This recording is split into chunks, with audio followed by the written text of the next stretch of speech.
Welcome to the Shit Show. My name's Andrea Edwards. My name's David Coe. And my name is Joe Augustin. And if you're wondering what the Shit Show is about, maybe you haven't been paying attention.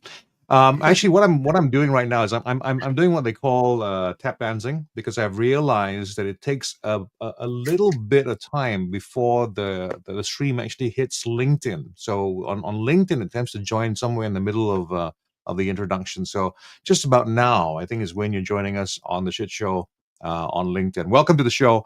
It's a show that's trying to untangle the polycrisis. And if you perhaps are new to the idea of the polycrisis, like many of the people in my home are, well, stick around. It's going to get complicated. And every week, it seems, when you think it can't get more complicated, it seems to go a little further. Although I must say that from last week to this week, it feels almost like a bit of relief. I don't know if you felt the same way.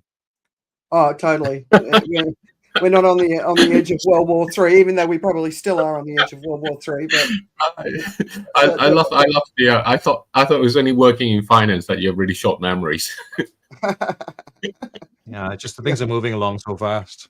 And of course, in the interest of getting diverse views onto the show as well, we we bring in special guests, and I'm very, very interested in today's guest. And David, you know more about him, so I'll leave it to you to introduce our guest today. Yeah, the guest is Christoph Hayes.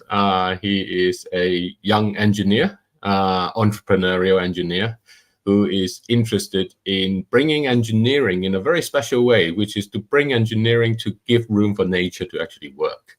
So normally what you find about engineering is how do we kind of do it this way so that, it can better nature. But actually what it is about is how do we actually allow engineering to bring about a genuinely integral food system. So Christoph, I'll leave you with that, maybe for you to introduce a little bit more about yourself and what you've been up to. I should add that he was, for the past 2 days, he was at this sort of like, if you know the Glastonbury Festival, well, Groundswell is a regenerative agriculture festival in the UK. That's just like the Glastonbury of regenerative agriculture.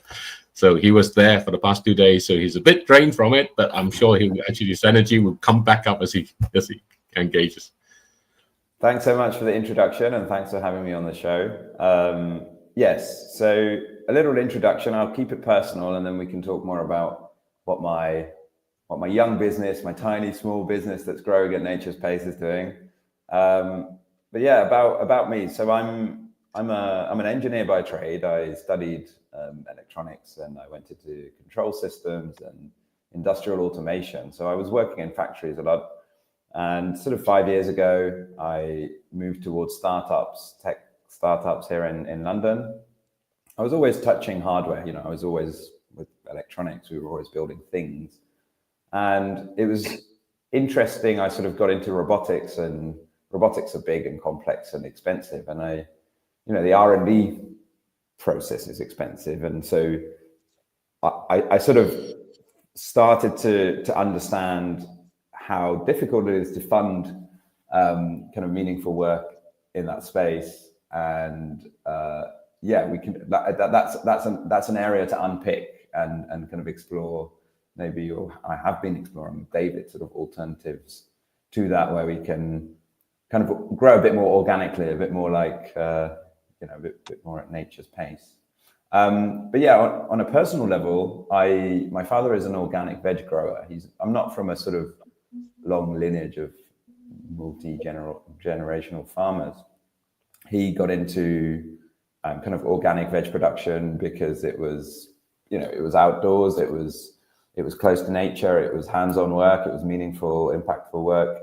And so he set up kind of CSAs, they're community supported agriculture models, and they're basically veg box schemes as you and I would know it. Some of them have grown pretty nicely in the UK. You'll know kind of Abel and Cole and Riverford Organics. They drop off vegetables at your door every week.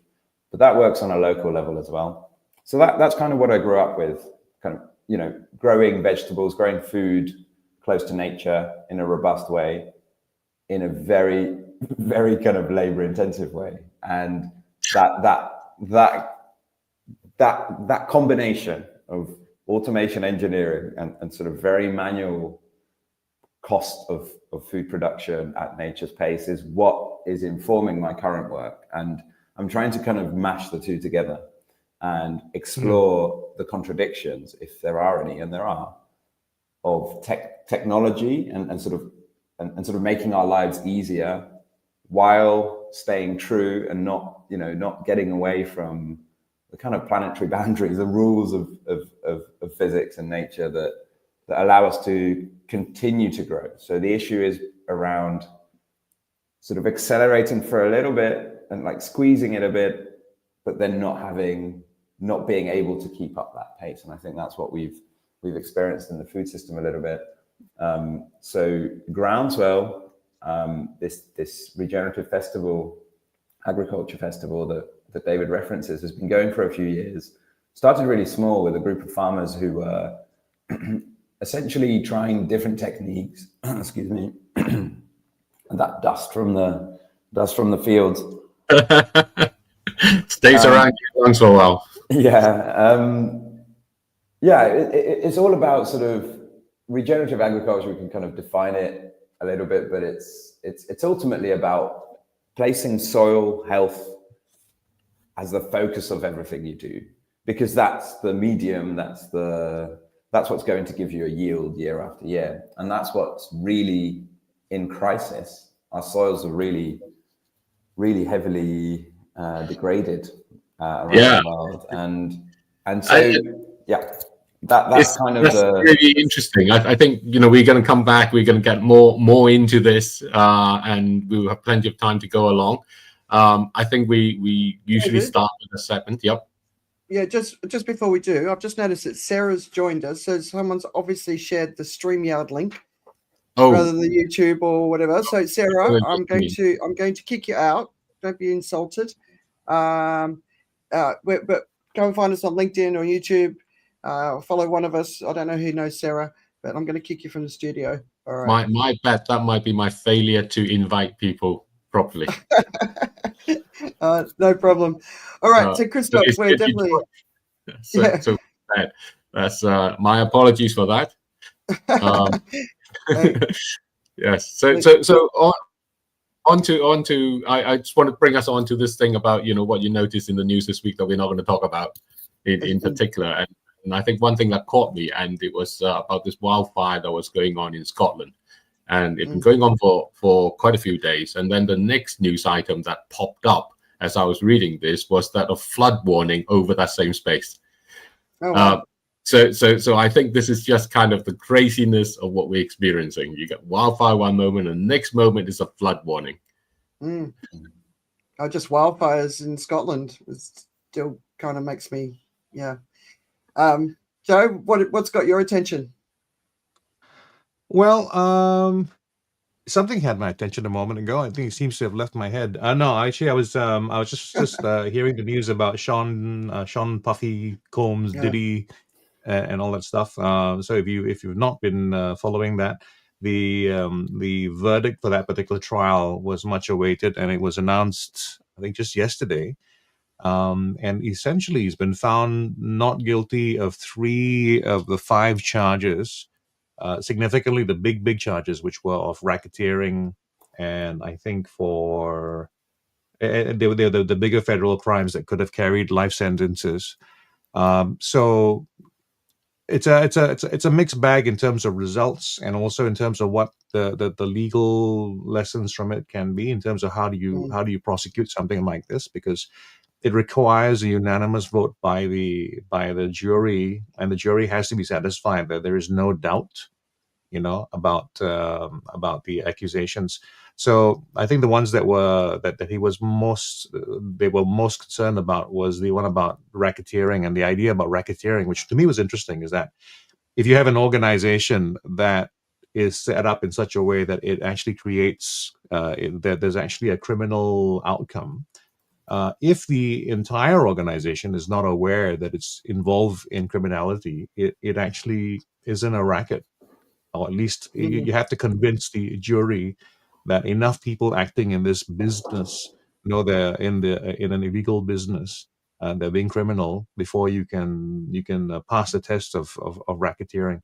So it's one of those interesting cases. I'm sure many activists are going to look at this as a bit of a loss, and I think the legal implications for how it proceeds, because I think it's now the second, I guess, big case that goes into that pile of cases, including Harvey Weinstein, in terms of what the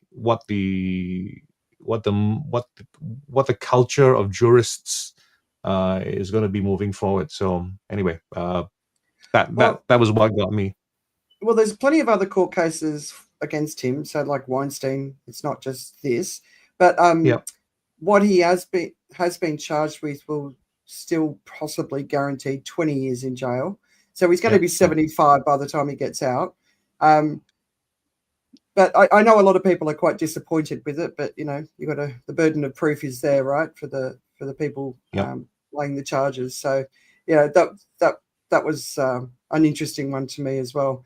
That whole story, it's just it's crazy.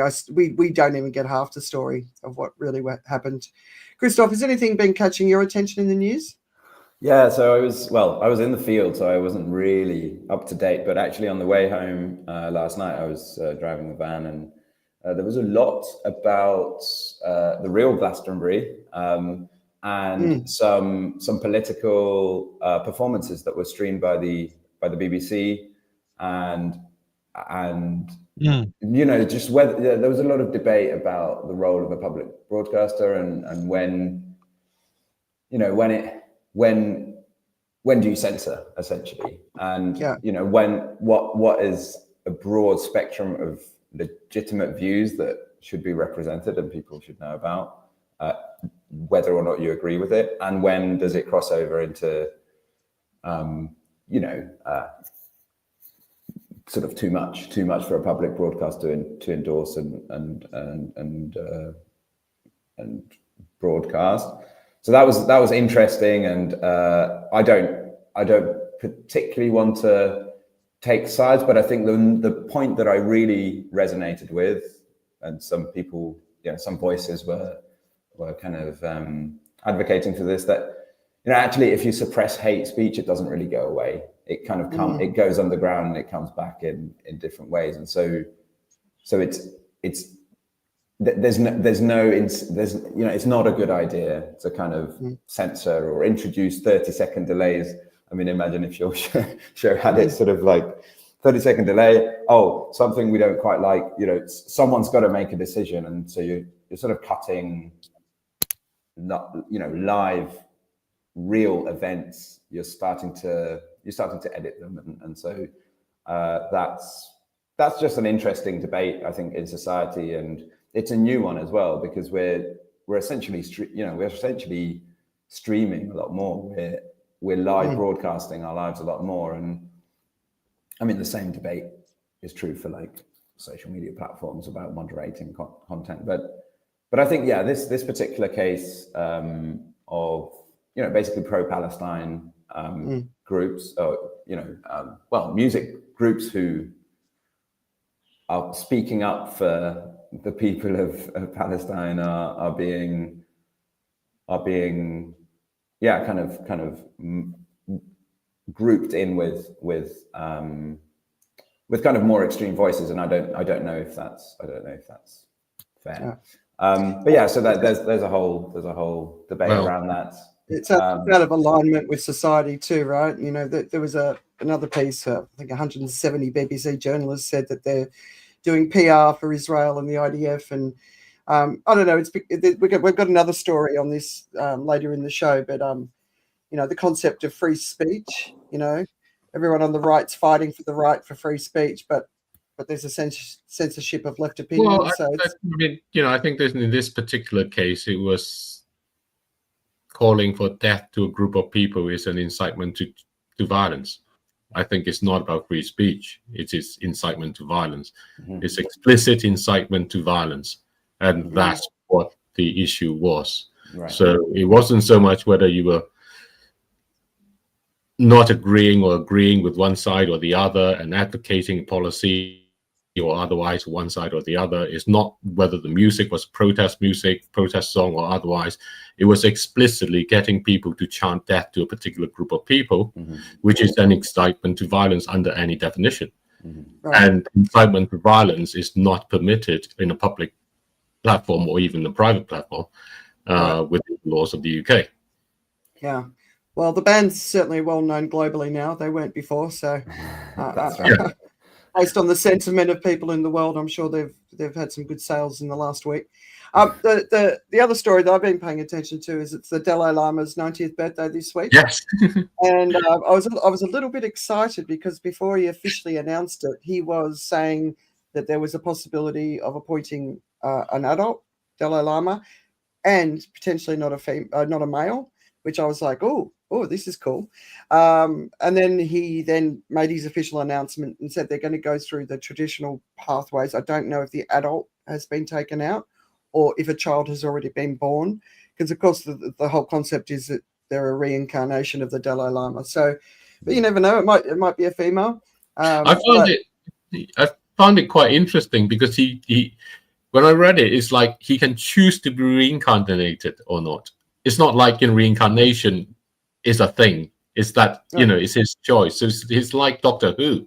It's like the time that you can choose to be reincarnated or not. Yeah.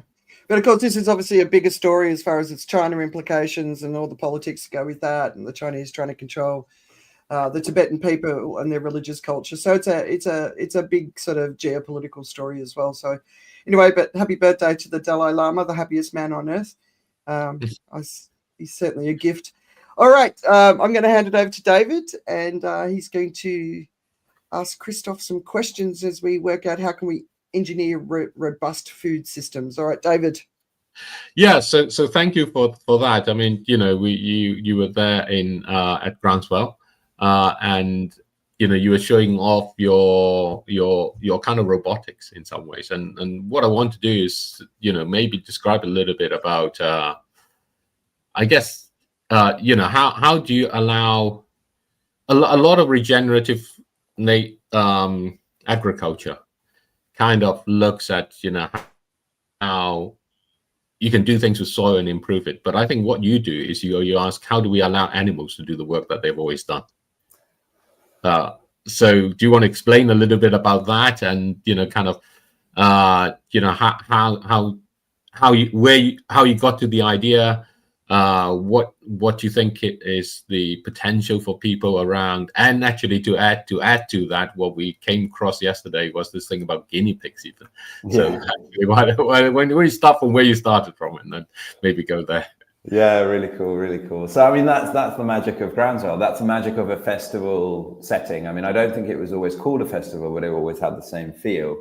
It's essentially it's three types of event all mashed in one. It's a kind of traditional, well, maybe not a traditional, but a conference. I wouldn't say very academic, but a conference with ideas and speakers and discussion. It's a trade show. So basically people are showing off their products and their inventions, and that's why we're there. And then there's a sort of festival element, which is farmers don't get together very often. So, they stomp their feet, they have a pint of beer, and there's some superstar, rock star farmers around, and they play music, and everyone has a good time. But back to what we do and some of our inventions. So I mentioned a bit earlier that I kind of worked with robotics, and coming from this like tech startup world, the logical, this was sort of 2020 onwards, the hype around data was real, and so it was logical to kind of build a small machine that measures stuff. It was cost effective in terms of R&D, and I also wanted to I was fascinated by the role of biodiversity in agriculture, and so we built a couple of robots that measure various aspects of kind of soil health, sort of metrics around soil health and biodiversity of an agricultural environment. Those are still going and going well, actually. But in that process, taking this machine onto real farms, and I was using it as a sort of talking point with real farmers. That's who I wanted to connect with. And when I got to these farms, they were saying, "Oh, you've got great skills to build machines that move around with minimal human effort, and why don't you work on real farming problems?" And measuring is fine, but if we're not careful, we're just documenting destruction, or documenting something, not actioning it, not having a real impact. So what I was hearing a lot, and I was talking to arable farmers, a great kind of company or little family business called Gentle Farming. They're regenerative grain growers. So, how can you grow grain, a kind of commodity crop that we all rely on for nutrition? How can we grow that in a way that's gentler on nature? And we can go into the techniques of it, but essentially, I was there, and they were saying, we'd really like animals back on the land.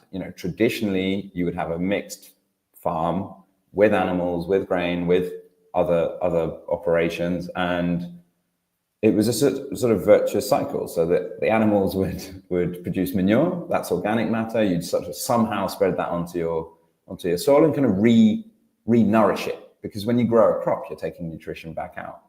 And what happened post-war, pretty much, is agriculture became more efficient, and we sort of started looking at it in blocks, and we said, oh, your area in the UK, it's pretty much east-west. So east, you've got kind of dry, lower laying ground, grain production. West, very rainy, hits the Pennine, it rains a lot, grass, hilly. That's animal, that's dairy, that's sheep. And so it kind of, the food system separated, and we lost a little bit this integration that is important. And farmers are sort of like reconnecting with that. There's really interesting, I've had some great kind of farm visits, where they've got like the journals from like hundreds of years back on the estate. And so they understand how they used to farm, and it was a lot more integral, and animals were a lot more of an integral part, even at scale, so even at large scale. And so what we're hearing a lot, or what I was hearing at the time, was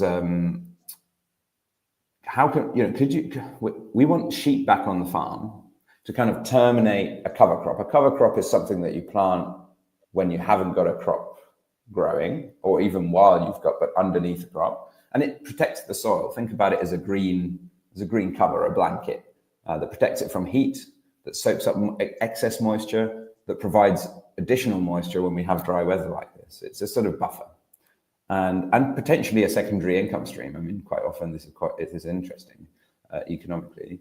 But to manage that cover crop, you've got to either drive a tractor over it again and mow it, or spray it with glyphosate to knock back the weeds, or like sort of knock back the green matter. Or you can introduce animals grazing. Now that's really interesting from all kinds of points of view, but it's operationally, it's a whole new game. If you're an arable farmer, you're all set up for that at scale. How do you bring on hundreds of animals and move them around your field in a fairly fast fashion to finish the grazing, so that you can do your next grain operation and carry on with your business? So can I just interrupt for a moment?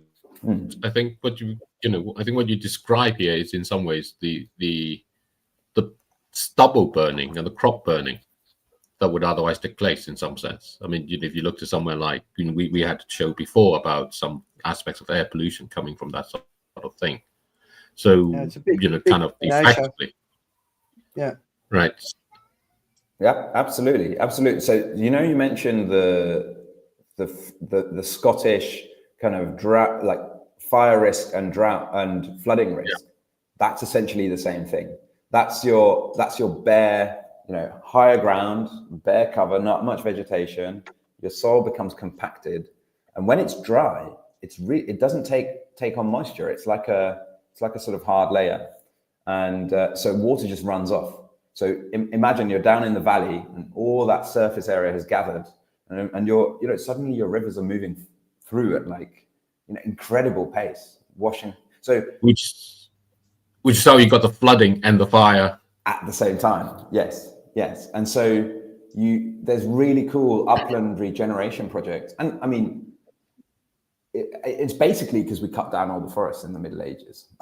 but if we have vegetation on higher ground, and there's some really cool projects. I was in Cornwall in May and went to a Woodland Trust kind of evening of short films of farmers planting and grazing, because grazing, we'll get back to the animals, but sort of grazing promotes a management of vegetation. So there's a kind of symbiosis, and so if that happens on high ground, it's flood prevention. So water companies are now funding this because it's cheaper than infrastructure, or rather, you're building infrastructure but with animals and plants. It's pretty cool, and it seems to work. So we're probably digressing a bit, but coming back to what you were doing, and so the challenge is, an engineering challenge is, move animals around at scale on large arable fields. Great, we need a big pen, a big enclosure. Essentially, we're trying to get away from expensive fencing, right? So there's these are thousands of acres of arable land. You can't realistically fund fencing all around it and then divide it, and you need fencing on wheels, you need mobile fencing, or collars. There are sort of GPS collars, and they seem to work, but not necessarily in this kind of precise way. So I'm a small business, tiny little startup. We intentionally aren't taking on loads of investment because we want to stay true to our sort of growth at nature's pace. And so with limited resources, what can we do? Can we build a 30 by 30 meter enclosure? Well, no, we need to build classic product development hat. Let's build a smaller version, a minimum viable product. And so last year, that's what we did. And we took our very first prototype, which we built probably in a few weeks, and took it to Groundswell, and it really resonated with people. And I got a real buzz, because suddenly I was not the guy who was building another robot to measure another thing. I was responding to a farming need, and at Groundswell it was captive audience, because people are there trying to find out how they will implement it on their farming system. They're gathering ideas, and they said, I've always thought about this, and I've never been able to build it. And so people started putting their name down. And a year ago, after Groundswell, I thought, wow, we've got all these names. What do we do? So we started contacting them, and certain people wanted sheep, and certain people wanted poultry, and certain people wanted specialty pigs in a woodland setting. And so all these different sort of almost contradictory use cases for that product, but essentially they were the same. You're sort of moving animals around in a controlled manner, and Do you want to explain a little bit more why you don't just want them to roam more freely and just have a big fence around? Why you want to keep it kind of concentrated? Yeah, this is a really good point. So back to the upland setting, the kind of bare, sort of beautiful green hills that you see in the countryside when you come to England, and you see a few sheep dotted around. Okay, what's the issue there? Well, the economics of sheep farming mean that you don't make enough money moving sheep around manually, or sort of humans are sort of have to remove themselves from that loop. And so sheep are just sort of left for a long time, and they dot around, and what they do is they graze the new growth. That's where the taste is. It's the fresh veg. And what happens to that grass is if there's no leaves, there's no roots. It's like photosynthesis. And so slowly, if your grass is always really short, your root systems are really small. And that's where you sort of end up essentially essentially with this poor quality soil. The structure becomes, it becomes harder. It becomes less able to take on moisture, and it becomes less able to support sort of root systems. And you get all the water runoff and things. So if you move animals around, and this is called rotational grazing or mob grazing, sort of move animals around in smaller groups, but proactively moving them often, which is essentially how big herbivores used to roam. Sort of bison in North America would be in sort of herds, and they'd move together because they were, they'd be predators. And that sort of sudden, sharp, imagine tall grass, a large group of herbivores moves in, they graze the whole thing suddenly, and then they move on and they don't come back for months. That allows the root systems to develop. And actually, there's really interesting, this is where, the regenerative agriculture space does need a little bit more evidence and sort of like, because there's peer-to-peer knowledge, but it's good to share. And that's why the Groundswell is a great event where people come out and they share their experiments, the results. And it seems to be, it seems that you can get more yield. So your grass growth, which if you're an animal farmer, that's essentially your input. You get more out of your land if you move it more frequently. And you also get that additional soil health benefit, which is your long-term investment. So it sort of makes sense. People want to do it, but what's holding them back is additional labor.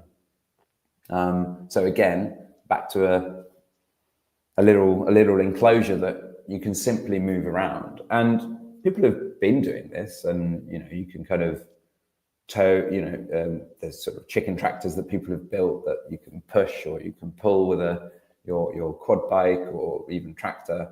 But people are keen to, when you're really tuned into building soil health, you don't want to undo the damage by coming on with a big heavy tractor and compacting your soil. And so yeah, kind of that's some of the basics of kind of managing soil health with animals. There's way better people you can have on the show to explain this more coherently. I'm an engineer with limited vocabulary, but I'm happy to. Yeah. Can I take it forward a bit? You mentioned about the cost to farmers and the pricing, and I was just looking it up. Basically, a chicken burger at McDonald's sets you back about £6, and you can buy 2 chicken at Sainsbury's, Tesco's for at £2.50 each. So to the farmer, they're being paid less than the cost, the price you pay for a chicken burger for 2 chickens, and that money doesn't even go to them. So I mean, that kind of economics is really hard to bear. And for what you're doing, how does that reflect on kind of your ability to take this to them, or how does this kind of change the way you have to think about how you might make money? I mean, this is a great question, and actually at the crux of probably soils being in crisis. Farming businesses are in crisis because of the economics, and therefore soils don't get the investment that they deserve.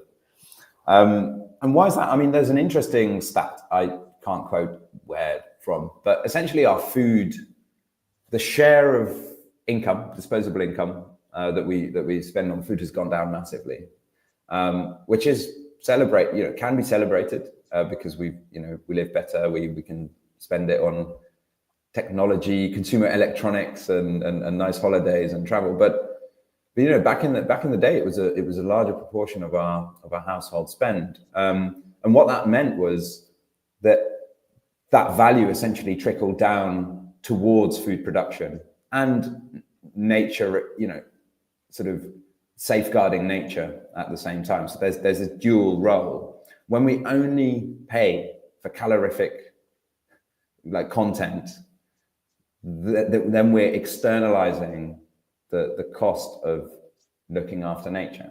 And that's the issue here. We've kind of forgotten that we have to fund that too in order to get harvests 10, 20, 30 years into the future, or the same harvest. So are you looking for ways or other ways in which you've been thinking of how your activity can help people become even more aware of that situation, or, rethink, yes, did I pay yes. the £6 for the burger, £2.50 for chicken? Sorry. Essentially, we want to get behind an idea that, and we're not the only people. I mean, we'd love to enable that. We'd love to provide tools that make you more money as a farming business, and that's possible. So let's think about it this way. So you've got there's quite a few. There's an organization called Pasture for Life here in the UK.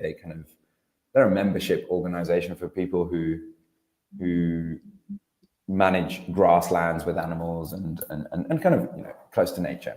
So a typical member would be a sort of family farm who might have beef cattle, for example, and they move animals around daily, and they go up and they move the fencing and they check on the animals, and it's a lifestyle. It's a way of living, and they don't mind it. They have a real strong connection with their herd, and they have a sort of economics around that. What they're saying is, oh, well, we're sort of tuned into our soil health now, and it would be really, really good if poultry could come and follow this herd of cattle and kind of pick out the beetles from the dung and kind of scrape the dung into the soil and let the water wash it back in. What we don't want to do and can't really do at our current scale and economics is spend another X hours per day moving the fencing for the chickens that follow the beef herd. So could we start building a chicken business behind our beef business with minimal labor, a little enclosure like ours, but holding a chicken pen on wheels, and that would essentially pay us a premium, because our ongoing, there'd be a capital investment, but your ongoing labor costs are minimal, because you're going up there anyway. You're sort of moving your fencing for the beef, and you're pressing a button to kind of move your shed behind you, and you get an additional revenue stream. But I think, yeah. Sorry, can I just ask that the fact that a chicken is £2.50 in the UK is shocking to me. And obviously here in Singapore, everything's imported. A lot's from Malaysia. Halal's obviously a big thing. How is the UK able to have chickens that are only £2.50? The farmers don't get paid. The farmers don't get paid. Obviously the battery farms, but is it coming from other parts of the world? Is that how they're doing it so cheap? I know they don't want the American ones. Well, I mean, how? That's a good point. And I'm not a food policy expert, so these are just my own views. But essentially, the way to keep those costs down, David's right. Like farmers don't get paid. Most British households shop at supermarkets. Supermarkets keep a lot of the premium, and they basically set prices for producers. So they'll say, look, sorry, like this is the price we're buying it at. So the economics is, over the years there have been more awareness about how you shouldn't buy chicken from abroad. So when I was young, that was more the case, and you see chicken with the labels coming from different places. So the move has gradually been towards locally sourced chicken, locally sourced eggs, and those kind of things. But the price have stayed low at where they are. So, and there has been more kind of awareness of trying to have happier chicken kind of thing, but the price has stayed low where they are.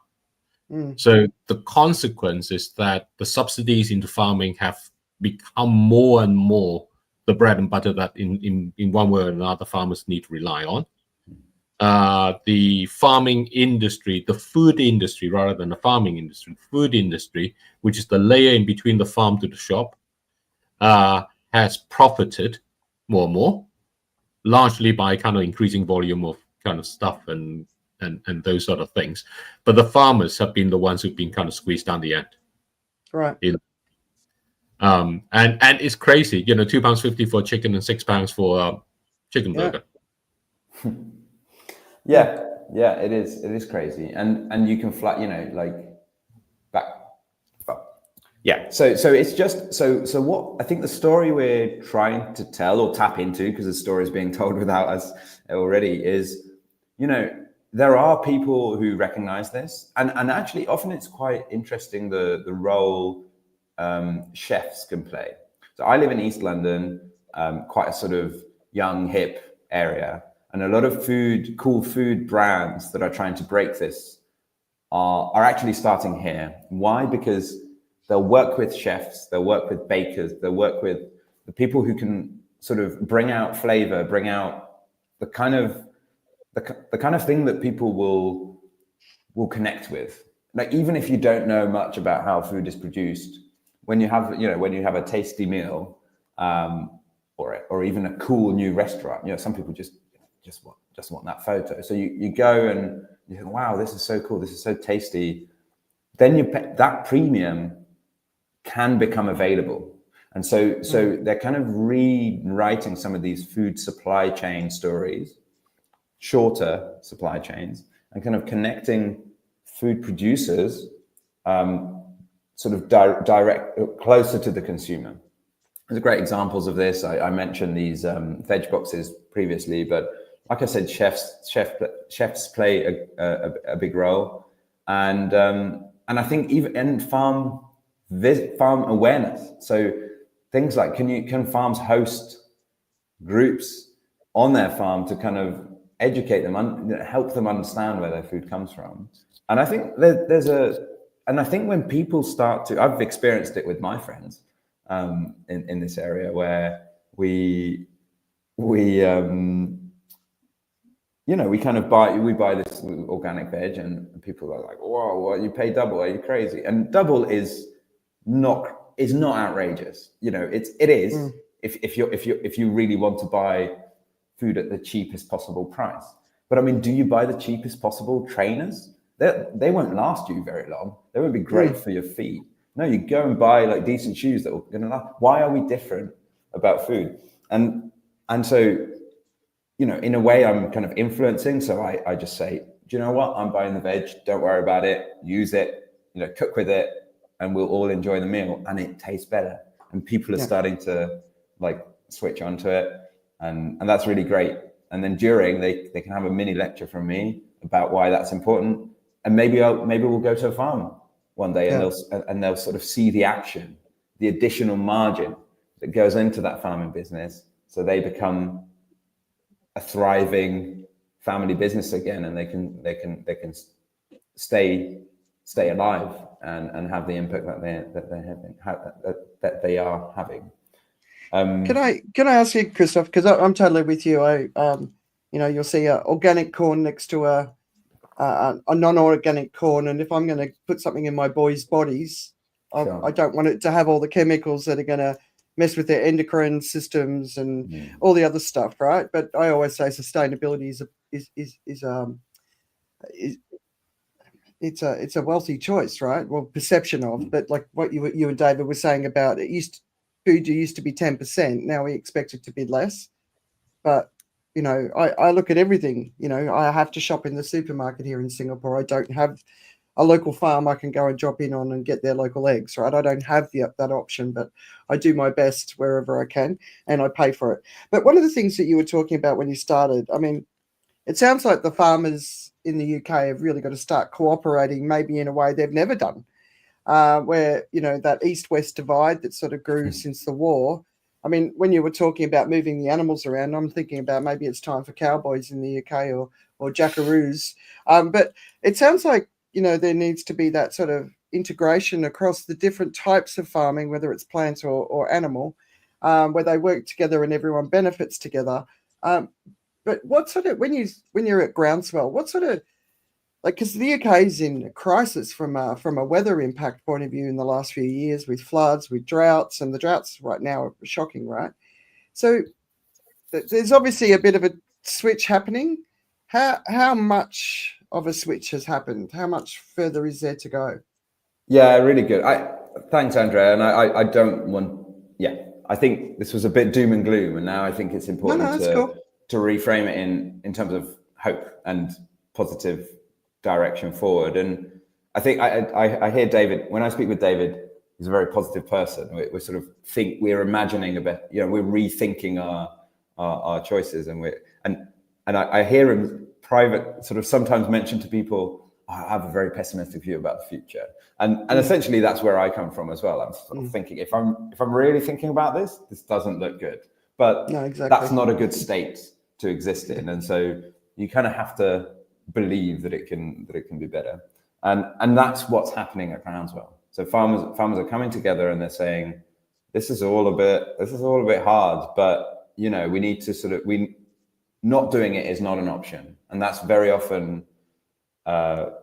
Farming mindset, multi-generational farming families are sort of saying, well, I'm not going to be the first one not doing it. So, let's be inventive. And I wanted to share a little bit more about these potential future models for economic resilience and just more integration in that food system that you referenced, Andrea. What I'm seeing is, these arable farmers, they want animals on their land, and they want a kind of a service of terminating a cover crop and fertilization all in one. And I had a young lad come up to me at Groundswell, who I really want to connect with some more. And he said, he's still at college. He's sort of 16, 17, I think. And he said, I've got 7 sheep. I want to start my contract. I want to graze my sheep. And I said, you can have this Modbot for free, try it, see if it works. But that's the model we're trying to imagine is, could you be that person who's got access to sheep, maybe hasn't got access to land, but sees an opportunity in, hey, I'll come and mow your lawn at your big fancy house, and pay me a decent amount, maybe not an agricultural rate, maybe pay me like a nice landscaping rate or something like that. But you're essentially you're reintroducing animals into landscapes that are really missing them. I think I just want to reiterate something that you mentioned, which is important. Maybe not at agricultural rate, maybe at landscaping rate. We should buy our chicken at the price that we're willing to actually make burgers out of them. And if it costs £6 for a McDonald's chicken burger, your chicken is going to be worth like £15. Yes. And if it's worth like £15, you're going to demand more out of that chicken of what that chicken actually represents. Agreed. Than you do when it's £2.50, where it's like throwaway money in that way. Yeah. And if it is £15, you're going to now use all the parts of the chicken, and you're now going to actually allow you to actually turn that chicken, the bits that you can't eat, back into the old days of bone, blood, and meal and stuff as being the basis of fertilizers for your own little patch of vegetables or whatever that you have. Yeah. And then you bring that about. So I think that's really interesting point, and that comment that you make to this young man, I'd love to meet him. I'd love to go along and actually have this along in that way, where the farming industry needs disruption.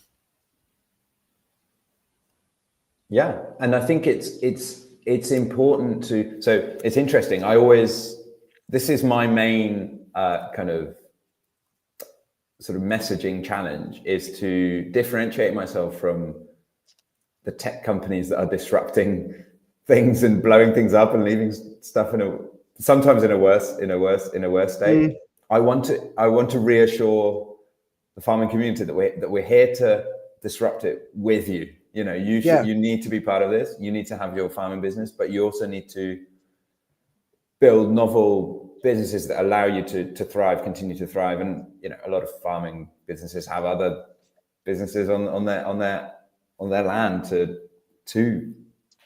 to survive. Well, I think I'm harsher than you. You know, it needs disruption to make room back for nature in it.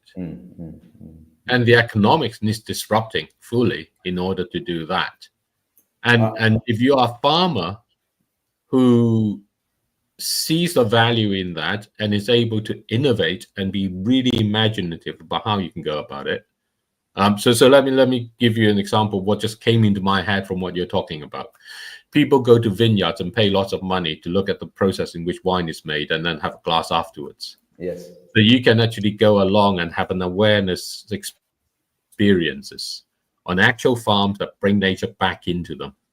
And actually, you know, that's part of the income stream. Yes. And you get to have that awareness. You can buy your vegetables and you can have a meal made in Asia, in Hong Kong. You go and you pick your fish and then they cook it for you. Yeah. You know, the fish is in a tank. Yeah. This aspect where you actually see the live animal in that way, or the plant that you can actually now go along and select and actually have that made in whatever in that way too. It just changes the whole experience about that food system, that cycle of food. And if you get that, sorry, go ahead. No, I think it's twofold, right? Because it's a connection between the farmer appreciates their consumer. They're very, you know, they don't know, they want to have a connection with their consumer. They work super hard around the clock to produce food, and then it goes on a lorry and it goes into a big distribution center and you never see it again and you get paid peanuts for it. So, you know, they'd love an alternative way as well. And I agree that there's some of the responsibility is on them, and then some of the responsibility is on us as consumers to care more about where it comes from. And I think it is a slightly, my partner keeps me on track and she says, look, this is a very elitist view, that you can afford all these experiences and good food and a lot of families can't. And I think there's an element of truth in that as well. And so there's a lot of innovation to be done in how to allow schools to access some of this good quality nutrition that happens to also benefit nature and our environment for generations to come. But I think I just want to come back to that one point that made me and David really, really happy yesterday. And it's related to grazing, it's related to animals, but at a much smaller scale. And it's guinea pigs mob grazing. And we met this brilliant guy called Josh, who's in Wales. And he's got a very small, well, a fairly small kind of patch of land, and it's super diverse. You know, he set it up as a kind of you know, really kind of mixed, diverse farm with his partner, and they've grazed with animals for a while, and they have to be small because they've got, you know, kind of soft fruit rows, and, you know, big bang animals won't, you know, just kind of barge through. So they experimented with ducks and, you know, and chickens. They don't really work because they scrape too much, and he sort of somehow landed on guinea pigs, and he's built a little enclosure, essentially what we're doing, but slightly larger scale. He's built a mini kind of enclosure for his guinea pigs. I think he's got a few, and he just moves them every day, moves them along, and they kind of mow the grass, like mow these rows for him, because his biggest saving is labor. Like, even on a one-person farm, hours spent on a sit-on mower is hours out of something else that he could be doing to, you know, sort of generate an income and have a healthier sort of economic balance. So the guinea and that kind and okay, so this is the proof. So he's got a YouTube channel. He documents his regen journey. He gets a few, you know, sort of hundreds of views, maybe thousands of views on videos about, you know, his different kind of experiments, or days or weeks or whatever on life on the farm. And then he made a video about these guinea pigs that actually David sent me some weeks ago, and I kind of knew the guy already, and so we met him, and he said the video went viral. I mean, it went, like, he was at 2 million views, which I don't know what it means in YouTube. I'm not really sort of in tune with it, but he was just like, you know, it's really good. blown up, and it tapped into a collective sort of understanding that, like, suddenly you're connecting with the guinea pig part of the internet. And you know, and but not just internet, right? Internet's just the medium through which you connect. But that's the point, is that if we can kind of open it up and sort of make it less food production and more like, hey, this is actually a pet. I mean, so many people have guinea pigs as pets. Like, could they be mowing your lawn? And so that kind of really opens things up. The thing about it is, I mean, you know, he's done this for a few years now, and what he's basically said is guinea pigs are in really good health. All they do is they eat the grass, because that's what guinea pigs do. So he's saving on the money in buying pet foods, which is made from all kinds of stuff that actually even destroys the environment more. Actually giving guinea pig kind of their purpose that they do best in that way, having a nice outdoor life in the way that they actually, you know, evolved in having in that sense. But where the real power, I believe, that this can come from, and what we want, what, you know, working together with Christoph in that way, and, you know, I've been talking to Christoph about, you know, really engaging in that sense, is working with people who, you know, if you have a guinea pig, if your kids have a guinea pig, that means you can actually have a food system, because you can now use it and start thinking, what can I plant together with guinea pigs? What can I use? How can I have that around?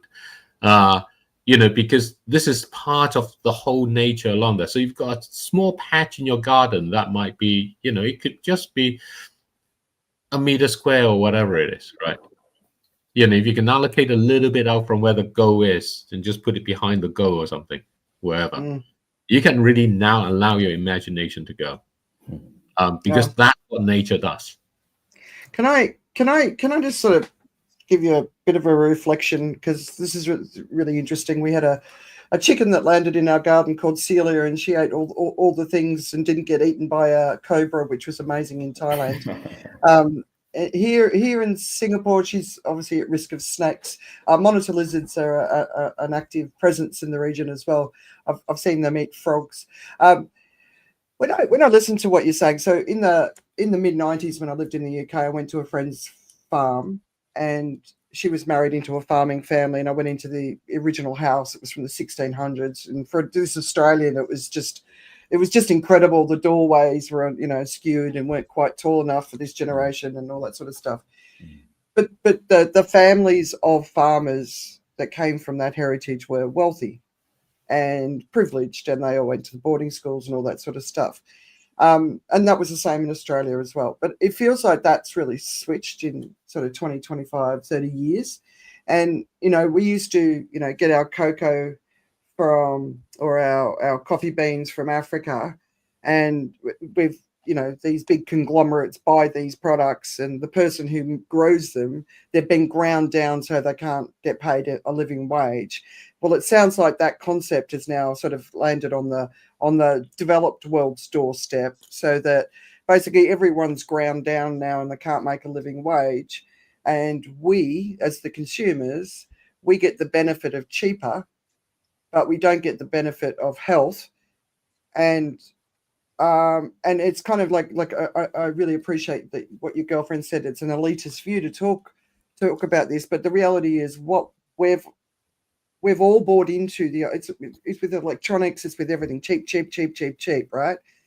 But cheap has a massive cost, and it's time for us to recognize that we're contributing to this, and we need to turn it around. So if we should be spending 10% of our monthly money on food, you know, that's what we should be sort of looking at doing, while taking care of the people who can't afford to do it. So I think there's a shift that needs to happen, like from the farmers going back to some of the old ways, but there's also a shift from us needing to remember why, you know, how like our bodies are being polluted, right, you know, right. And not just by the food we eat, but by the plastics in the environment, by everything, you know. We've just ground ourselves down to You know, it's out there. It's in us too. You know.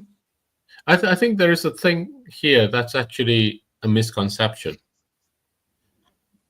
The farmers who try to grow things kind of supposedly better in many. So I had a conversation with a guy, and we're talking about essentially what I describe as non-certified organic food. And the reason is certified organic food costs more because supermarkets price it up. It's not that it's more expensive inherently. It's because supermarkets price it up. So the aspect about whether this is elitist or not is really about the pricing point at supermarkets. It's not necessarily a global trend, David. I wouldn't say it that way. So like the farmers here in Singapore, and there's some local farmers doing some stuff. It's obviously tiny. It's more expensive because there's less ability. There's no scale. You know, it's more expensive to grow it. There's more, you know, different sorts of facilities, all that sort of stuff. So I don't know if that's a reflective of the global trend. I think you're going to find that there's this very interesting book called One Straw Revolution by a Japanese guy. I can't remember his name, but look it up, read it. It's great. The Japanese guy comes from a farming family, became a customs worker, and had a health crisis that landed him back going to the land. And when he goes back to the land, he decided to have a go at what he calls lazy farming, which incidentally says lazy farming involves a hell of a lot of work. So just so that it is. But what it was essentially he wanted just simply what we would call organic or regenerative and that sort of farming in that way. But there's no particular word in it. It's essentially allowing the nature to grow along.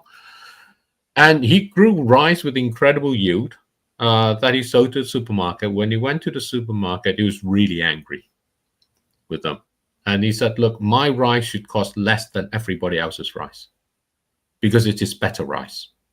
But you've made it the most expensive rice because you think that means because it's better, it should be more expensive. Yeah. Now, that's the mentality. That's the economic mentality we consistently place ourselves under. If it is better, it should cost more. And what he was saying is it cost me nothing to grow except my time. It should cost less than all the other rice because it is better rice. Yeah. And so to your in that way, in all of our different situations, the relative pricing of things is always about trying to say, here is that feature that makes it more unique, and therefore we price it higher. Yeah. As opposed to what is the price that actually creates better social connections, creates greater social capital, so that the whole society can innovate better. Yeah. And that's the economic element which we constantly miss. We think of economics as transactional. It's essentially what Donald Trump is doing. I don't want to discuss with three of you. I want to talk to you one-to-one. Because when it's one-to-one, I can have this coercive consent that you will agree with me in order for us both to take advantage of others. Yeah. But when you allow more to come in, the economics changes. It's really surprising how that happens with our game of Thrive. It's really surprising when you have like 3 players playing. What you get is this coercive consent. When you have more players coming, what you get is actual broad social capital gain. And this is in our potato universe game. All right. David, I'm just going to bring Christoph back because I know that he needs to go. But do you want to give some final thoughts? Yeah, thanks, Andrea. Yes, unfortunately, I've got to go and continue the end of the cleanup at Groundswell and all that. But thanks for the opportunity to come on, and it was really exciting to kind of start to talk about the food system, both like through my lens, which is this kind of engineering a robust food system, but kind of reflecting on the macroeconomics as well, and sort of the supply chain issues. And I think David's point we could explore, could be explored further around sort of where do you buy your food from is essentially a big vote for the type of food system that you want. But yeah, I've really enjoyed this discussion. Thanks for sharing, for the opportunity to share my experience so far and this week as well. I've learned a lot. I'm going to kind of process it now, ruminate on it like those animals, and hope to be back soon, and we can continue to talk about food, which is such an important part in our life, and hopefully a bit of an answer to the polycrisis that you're unpicking on the show. Well, make sure you do a good job on social media. I might come next year to Groundswell and run some training programs for the farmers to get them on social media so that they can get out there and tell the story. And, because it's all about that, right? It's all about the storytelling now, so that we can get more and more people on board, so we can get the groundswell happening really fast. But no, it sounds really cool. And by the way, really good to hear technical solutions that actually make sense versus technical solutions that are actually going to send us in a worse direction. Which is what a lot of the technical solutions in the last 30, 40 years in farming have done, right? They've gotten us to this point. So, no, it's really cool. So, yeah, videos, please. Great. Thanks a lot. Enjoy the rest of the show. Speak soon. All right. See you. Thank you. Bye. Bye. All right. Bye. Bye. All right. Let me bring us. Oh, wait a minute. I pulled Joe off. Sorry, Dolls. Oh, that was really interesting. Thank you, David. Thank you for getting Christoph. Nice to also to hear young person with that sort of ambition. I think we often look at the polycrisis and we think about the shit show basically, which is polycrisis. And what's really exciting and is when you meet with young people, and that's what we want to really work more and more with ourselves.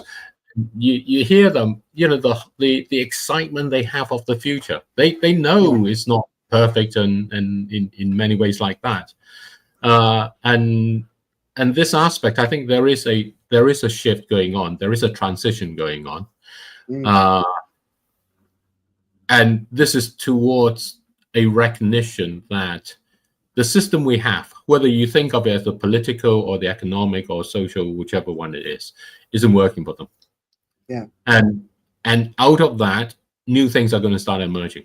So very much kind of our own, to our own heart of this idea that nature works through that sort of emergence. It doesn't have a blueprint of what it must be. But for the past decades, we've lived under the world where we think we must have a blueprint. Here's the set of goals that we must achieve. And therefore, let's get some money together. Let's do that. Get $1 trillion together. We can fix the world.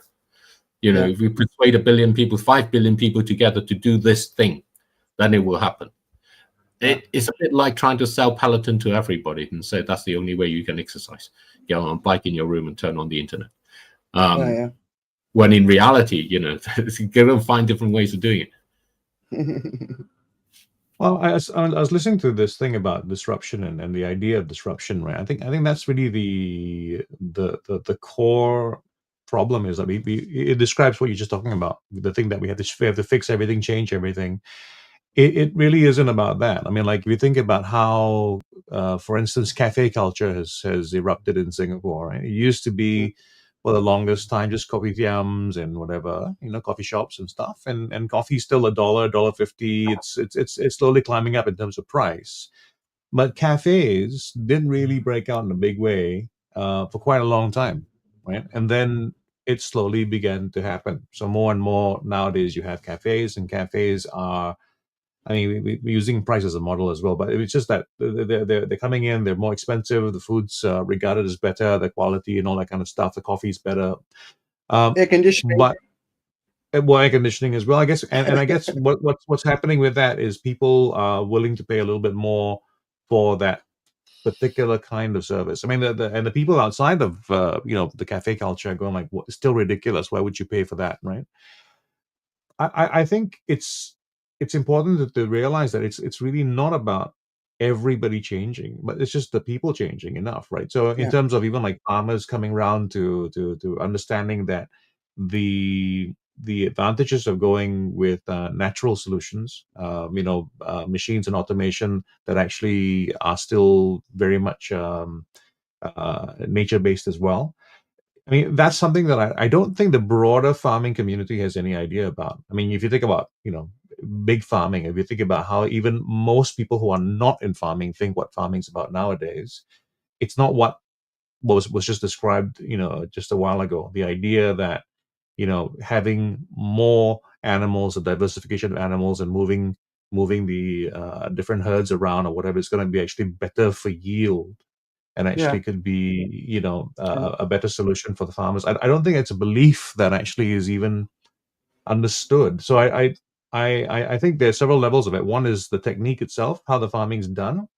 And that second layer, I think, is really about that communication picture, right? I mean, I remember how much disdain I had for the other stuff that I had to do to be successful. As I'm like, I need to be good at what I do, but now I have to figure out how to let other people who are gonna pay me for what I do know about that. And I used to be very frustrated with the fact that people just didn't know I was just good at this, right? And why don't I get paid for the stuff I'm good at? And the fact is, it's the next level, right? Which is getting to the audience. So you do have to do that part of it. As in, like, if you look at life in general, the successful people are not the people who do it best. The successful people are the ones who convince people that they do it best. Exactly. Well, I think they convince people that they should be paid. Whether that's by saying we do it best, or whether that's by saying, I'm the guy you want to pay, whichever it is. I think that's definitely true. And I think this is where, in our conversations, I was at Groundswell as well, and I had a number of conversations with people. It's about, how do you build, as you say, that kind of economic presence? How can people recognize that what you do nourishes them and that they should reward you? And I think very often we become shy of asking for that reward.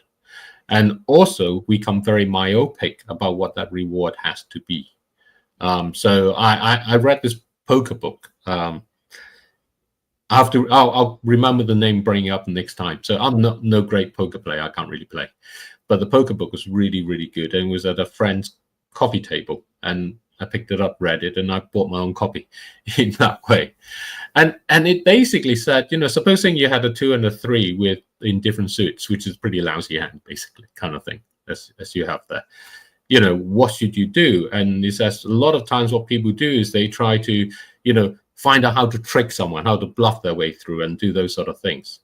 And it says actually the way you really should play in every hand is to play as if you knew what all the other cards are. And then play the best card that you think will be in that situation. Which is not about tricking or anything, which is simply about appreciating what your cards can be used for. So if you have a really lousy hand, you're never going to win the round, win that particular round. You can still use it to gain an advantage in your way. And that's the way in which you can think about how you could be rewarded. You could be rewarded by, getting information from someone else. You can be rewarded by developing some sort of synergy with another player or whatever it is. Or you can block someone else's play, or you could do something of that kind in that way. But we tend to think of it as saying the way to do it is to force out someone so that, we end up winning that hand in that sort of, bringing back all chips to yourself. And that's a very, very myopic, short-sighted view of how you actually progress forward, because it tends to leave you isolated. And it tends to leave you stuck in situations where your hand is actually bad. There's nothing you can do about that, but forces you into a situation where you can't make the connection such that the time when you get 2 aces, you can really win. Yeah, right. Well, I'm not a poker player. I'm not interested. I've got some gamblers in my family, so I don't like it. But for me, every conversation, I'm always trying to answer, how do we get here? Like, how do we allow ourselves to get here? And I just saw that there was on Instagram, there was a girl swimming in one of the islands off Greece, and she takes people underwater, and it's just full of plastics, right? So when you've been out in this part of the world for a long time, that's been there for a long time. And people like me have been telling that story for a long time. Malaysia's just stopped taking rubbish from the US. Of course, it's not going to stop. It's going to still happen because there'll be a corrupt element underneath where it'll still be going in. But the world's rubbish has been dumped in the global south for a really, really long time. The northern hemisphere's rubbish, Australia and New Zealand as well. But now it's not accepting it. So, but it was always, once it got in the water, it was always going to head back. So it's in by the time it got back, the crisis is so overwhelming now that we're all sitting there like, the plastics treaty still hasn't been signed, for God's sake. What is it going to take? But then Singapore is the highest use of plastic in the world per capita. It's now moving into the highest purchases of clothes in the world per capita. So how do we get here? How do we? And of course, you look at the advertising. You look, the world I live in and the world that advertises to me is completely opposite of what I know is healthy for the planet. So just sort of listening to this, how did we ever get to the point where we accepted inferior food that doesn't nourish our bodies? And as a mother, that was my biggest priority. I never bought anything in jars. It was always home cooked, and there's a benefit of being in Singapore is because you can have a full-time live-in maid. A lot of people don't have that choice. But we're just, how do we get here? And so I actually see the change that needs to happen is in the consumer. And people say, oh, it's not up to individual choices, and I'm like, I'm sorry, those deserts and beaches and full of landfill from fast fashion, they're us. We are contributing to that. We are making that.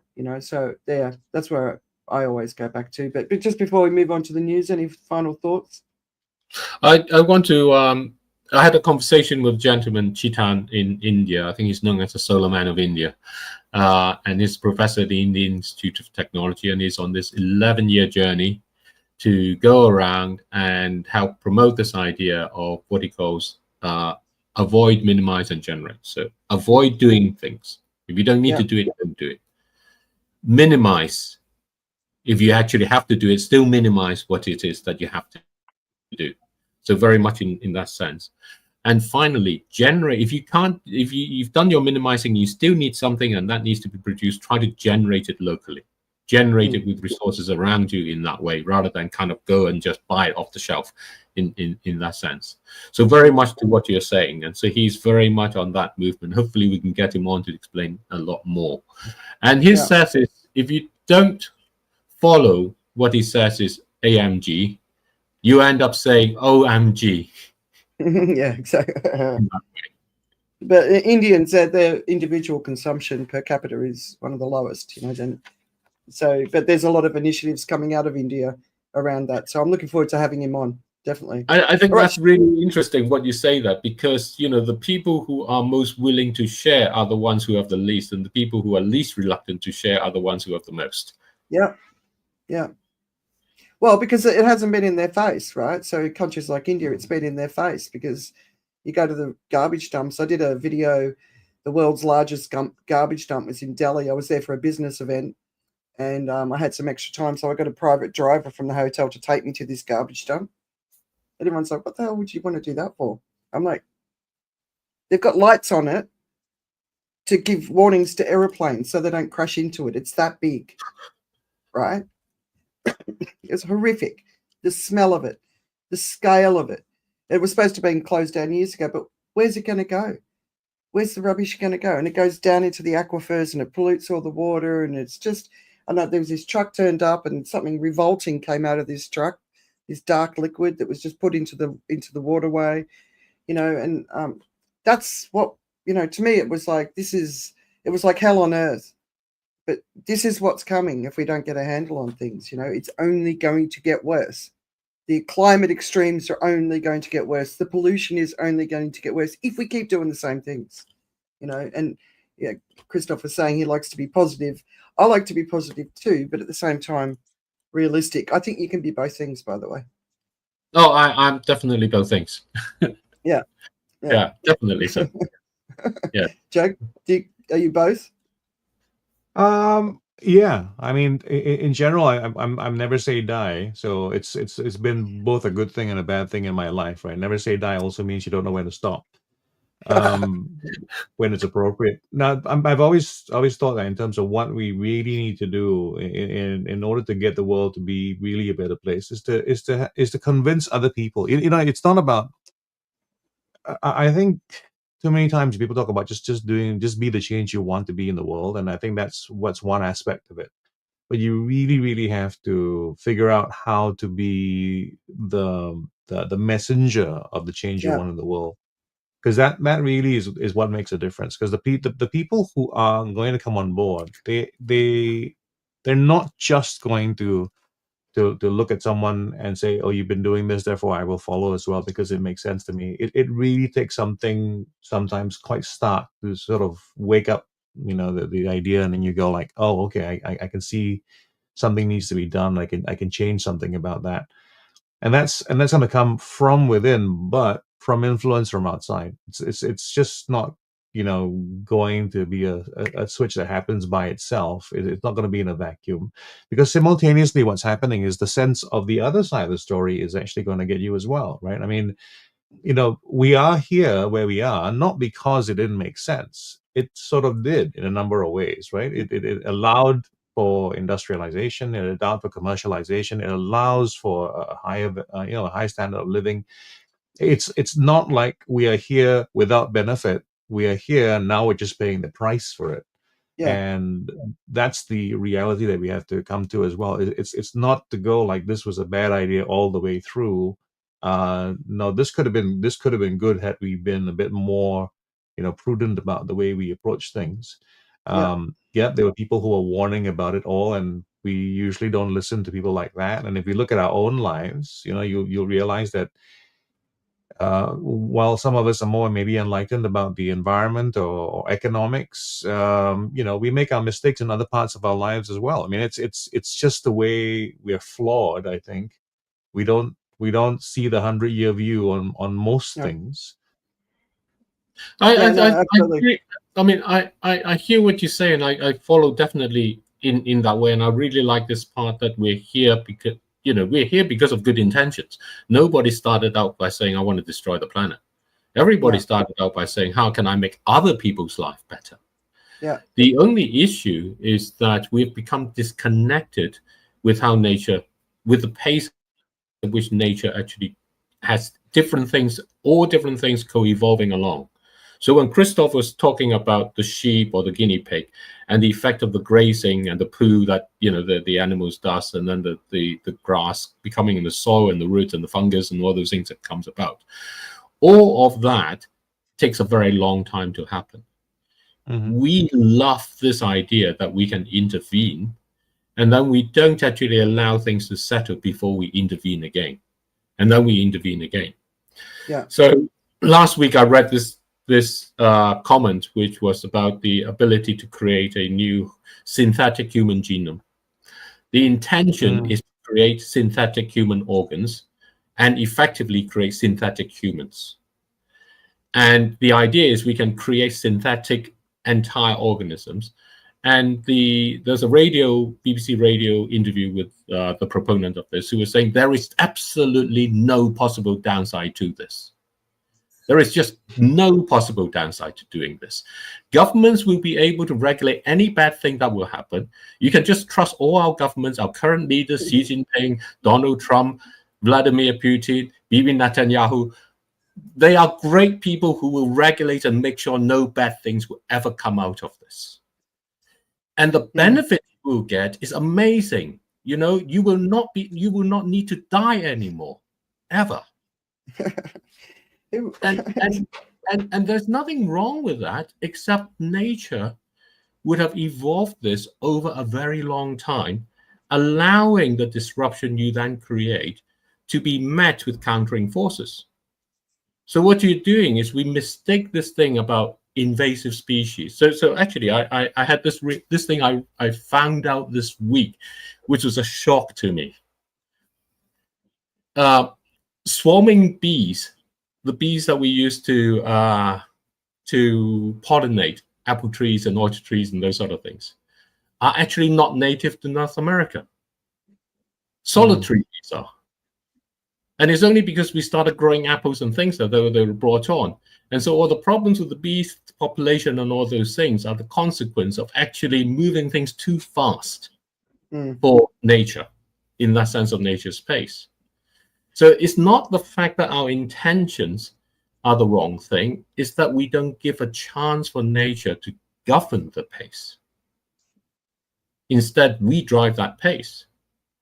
And our economics is kind of, this is where I actually do believe that, the economic part of it is really important. Absolutely. How do you allow economics to force nature's pace back on us? Because we can individually do all the good intentions. But if the overall effect across in propagating through the economy is everybody that acts out of good intentions to be faster than nature's pace, then we're going to have a problem. And that's why nature needs to be a fully fledged economic agent. It needs to be the one that mints our money.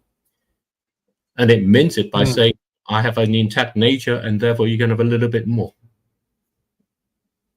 It's a bit like when parents used to give us pocket money. Oh, you were lucky. Yeah, I just grabbed that. All right, do you want to move on, or do you want to keep going? What do you think? No, I think we should move on. I think we should. Yeah. So let's go quick. Yeah, this is going to be hard, but because we've got a lot, but we'll focus on a couple of bigger stories. So I just want to start off with there was an article in phys.org, so physics.org, and the title is "Southern Oceans Saltier, Hotter, and Losing Ice Fast as Decade-Long Trend Unexpectedly Reverses." So basically what they're seeing in the Southern Ocean, so this is obviously impacting Antarctica, is that water salinity is rising and sea ice is in steep decline. So since 2015, Antarctica has basically lost the equivalent amount of sea ice to Greenland. So, when they talk about a blue ocean event, they're always talking about the Arctic. I actually think there's a blue ocean event going on just with the amount of ice that's been lost in Antarctica, but it's kind of mentioned in the peripheries. And I think that's contributing to what's going on. But because Antarctica is so inhospitable, they're not always able to sort of factor what's going on there into the climate models. So I think a lot of it gets missed. But it's the largest environmental shift seen anywhere on Earth in the last decades. And because it's getting saltier, what's happening is it's melting the ice from underneath. So there's I can't remember what the Wardle, one of the big ice blocks has got this big hole in it that's come back. But it's this is a big deal, and they think it's contributing to a lot of the global extreme weather events that we're seeing, and it's become it's been classified as a dangerous feedback loop. So feedback loops, obviously we've all heard about it, but stronger storms, warmer oceans, shrinking habitats for penguins, and obviously it's having a big impact in Antarctic wildlife. So I thought that was a big story. I think it absolutely is. It's I think what people don't realize is stirring that's necessary. Yeah. So when you cook something, it always says stir as you go along and do, right. It distributes the heat, distributes the things evenly, so that you put salt into your soup as you're cooking it, you stir it. Otherwise, you just get one salty bit in there, and that's it. Yeah, it makes it quite give someone a shock, and they don't go along and eat it.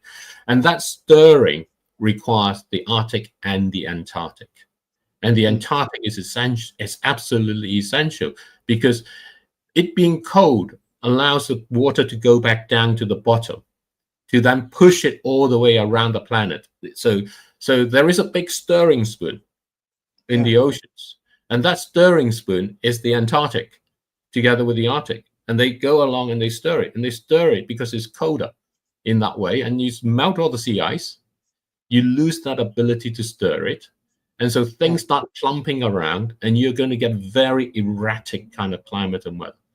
And the thing is, our climate models don't really know what to do with that. Yeah. So the predictions kind of collapse. A lot of it's point. Yeah, a lot of the information isn't in the the IPCC report, which most governments base their plans on. a lot of this stuff isn't in those models because they haven't been able to include it in the models because they haven't been able to measure it, right? So, I mean, there's more and more happening, and there's, you know, there's a real different energy in the scientific community now. I don't know, they're operating fast. I think a lot of what's going on in the US has spurred even more action. But, you know, earlier in the week, global warming is speeding up. It was in the New York Times, and that's based on another report. We've gone from 0.2 degrees in the 1970s to 0.27 degrees warming per Celsius per decade now.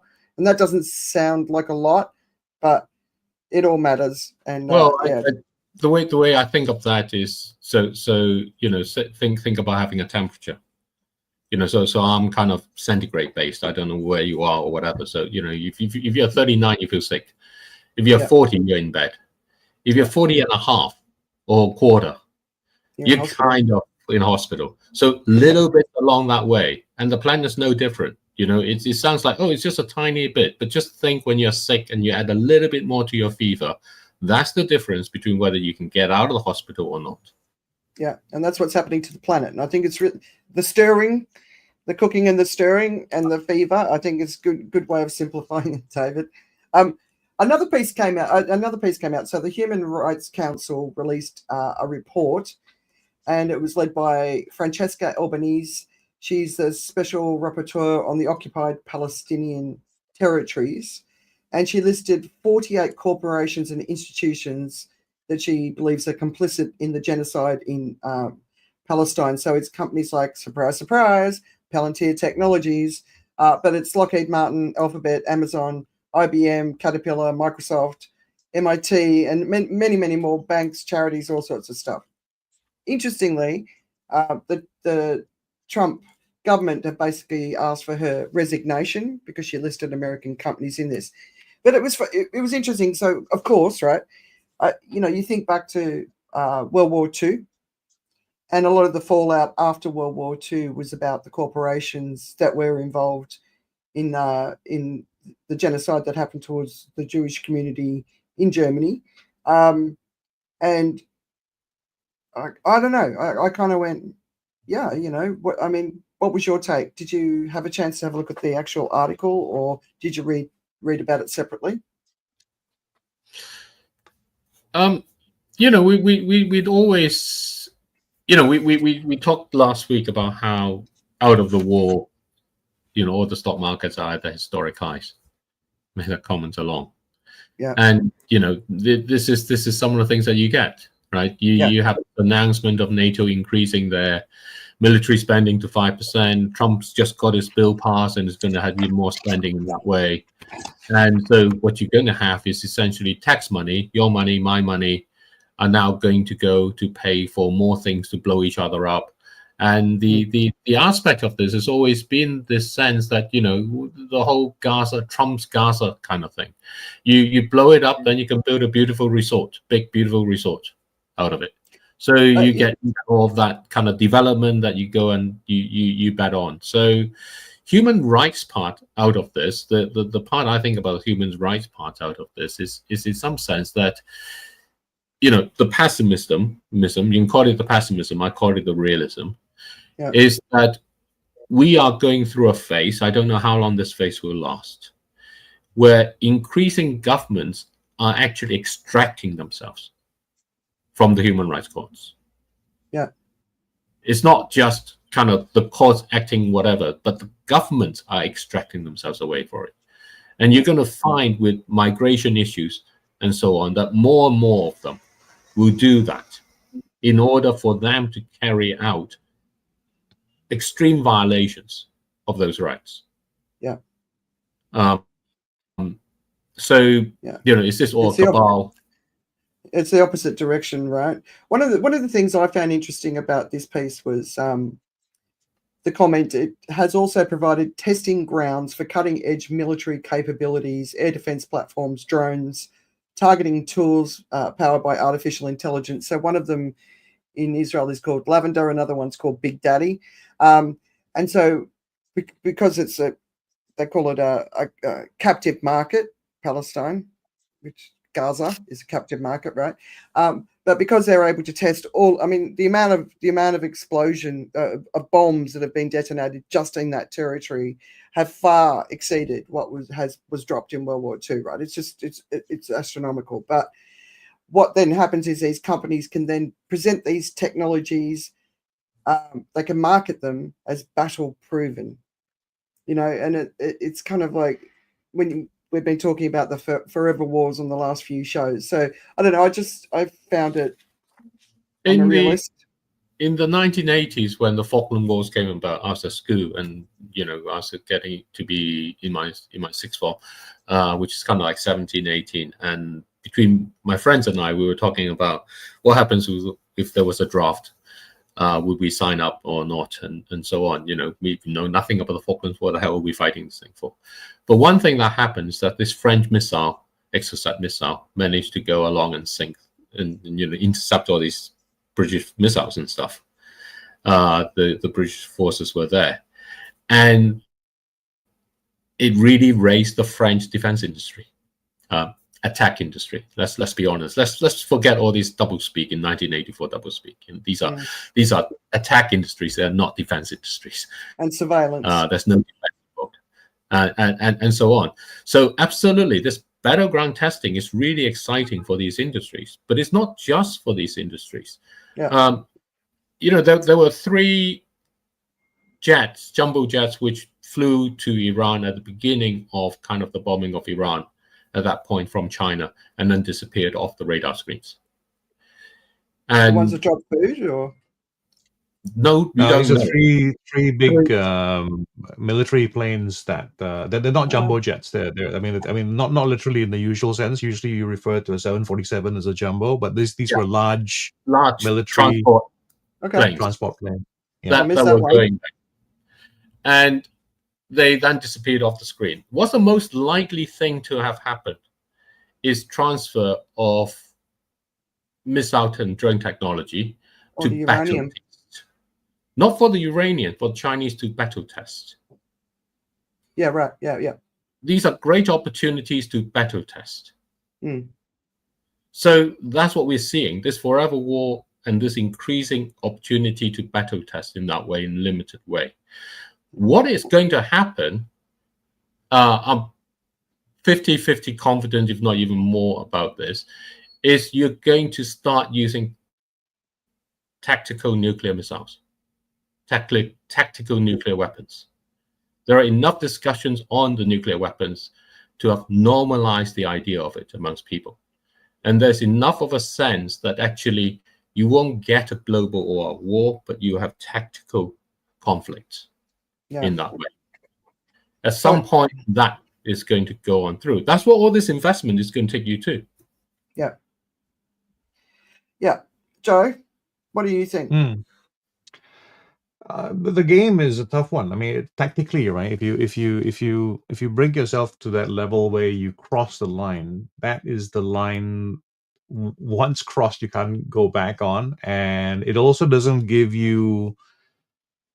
It then doesn't hang over the head as a kind of a blackmail piece, because in terms of how power is shared or power is kept now, it is about the ability to blackmail, and blackmail is about gamesmanship. It's about coming right to the edge and saying that you don't want this to happen and I don't want this to happen, but if you force me to do this, then this thing is going to happen, right? And the realistic thing is, if someone, it would take someone who has a really poor sense of the next step, and we do have someone like that around. A lot of people to make that big mistake, because that is the big mistake. If you cross that line, then the escalation continues, and you go like, well, what's the worst? What's the worst that you can think of in terms of the use of a nuclear weapon, right? Because if you think about, you just have to go back to what was happening at the end of the second, or what caused the end of the Second World War. Yeah. Just before what happened in Hiroshima, there was actually a lot pounding going on in terms of Japan. Japan was actually firebombed, and it was actually a very, very, very devastating attack, minus the nuclear option, or minus the atomic option at the time. And it was the thing that kind of pushed it over the edge. It just became unthinkable, and it changed everything. And I mean, on one hand, on one hand, it should be the thing that stops everything, because it's like a school ground fight when people are just having a brawl, and then someone does something that goes too far, and suddenly it just stops. Right? You don't go any further.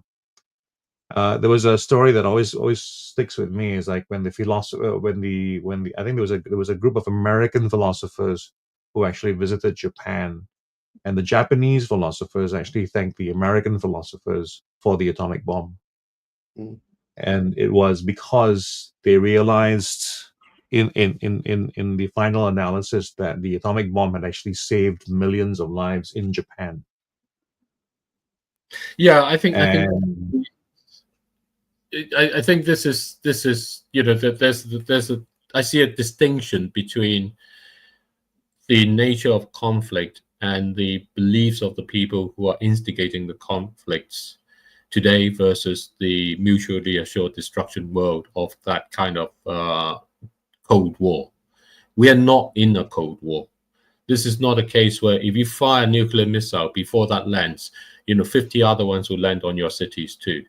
This is saying I will fire a missile on someone else's city, and you are going to withdraw yourself from engagement, or you may fire another nuclear missile into that city yourself too.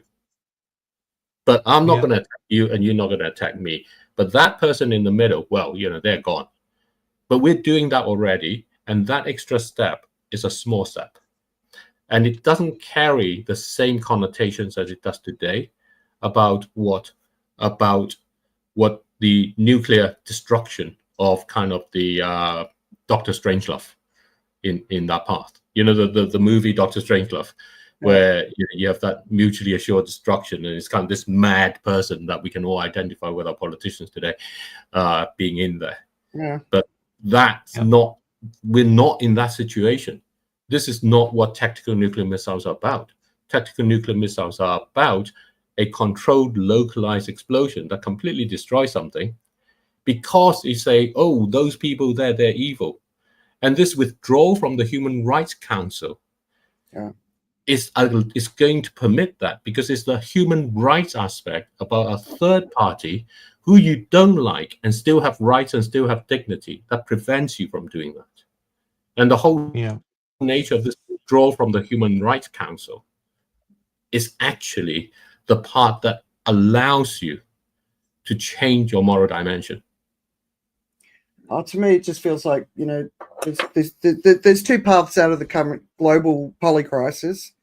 One is a dystopian ending, and the other one is not utopian because it's impossible, but it's at least a path towards global collaboration. And right now we just keep to be accelerating down the dystopian path. And you look at a lot of the countries that are moving towards the far right, and people are sort of really pushing towards this sort of extreme sort of answer, the strongman era, and it's not the answer. It's not the best answer for our time. It's not. Well, it's not the past. I'm hopeful. I'm optimistic. I'm optimistic of a awareness that global governance is governance that has to be by people. Yeah. That governments will always look after the interests of the nations, and their citizens will always want them to do that. But to look after the interest of everybody around is actually an economic governance that people come to by developing that connectivity. We're on the show. I'm in the UK, you're in Singapore. Hopefully we'll get audiences from all around the world in that way. And we talked earlier about, that power of the individual and that kind of disruption of the existing, industrial complex or economy or whatever it is that we may think of. It's a difficult step to make, but it's a natural step to make, to actually say, well, nature allows those individual actions to create an emergent order. Yeah. That doesn't actually need a blueprint. Yeah, we just better get on and do it. We just David, get on and do it. and believe that we can do it, and stop being lost in the despair, because that's a completely useless state. Yes. All right, so we've obviously seen a lot about Trump's big, beautiful, ugly bill, gate, doorway to hell. It's been called all sorts of things. Just from a, they're looking at $3.5 trillion in debt added over the next 10 years. It sounds like the Medicaid and a lot of the sort of social security type SNAP things, food assistance programs, won't happen until after the midterm elections, but the billionaire tax breaks will happen now.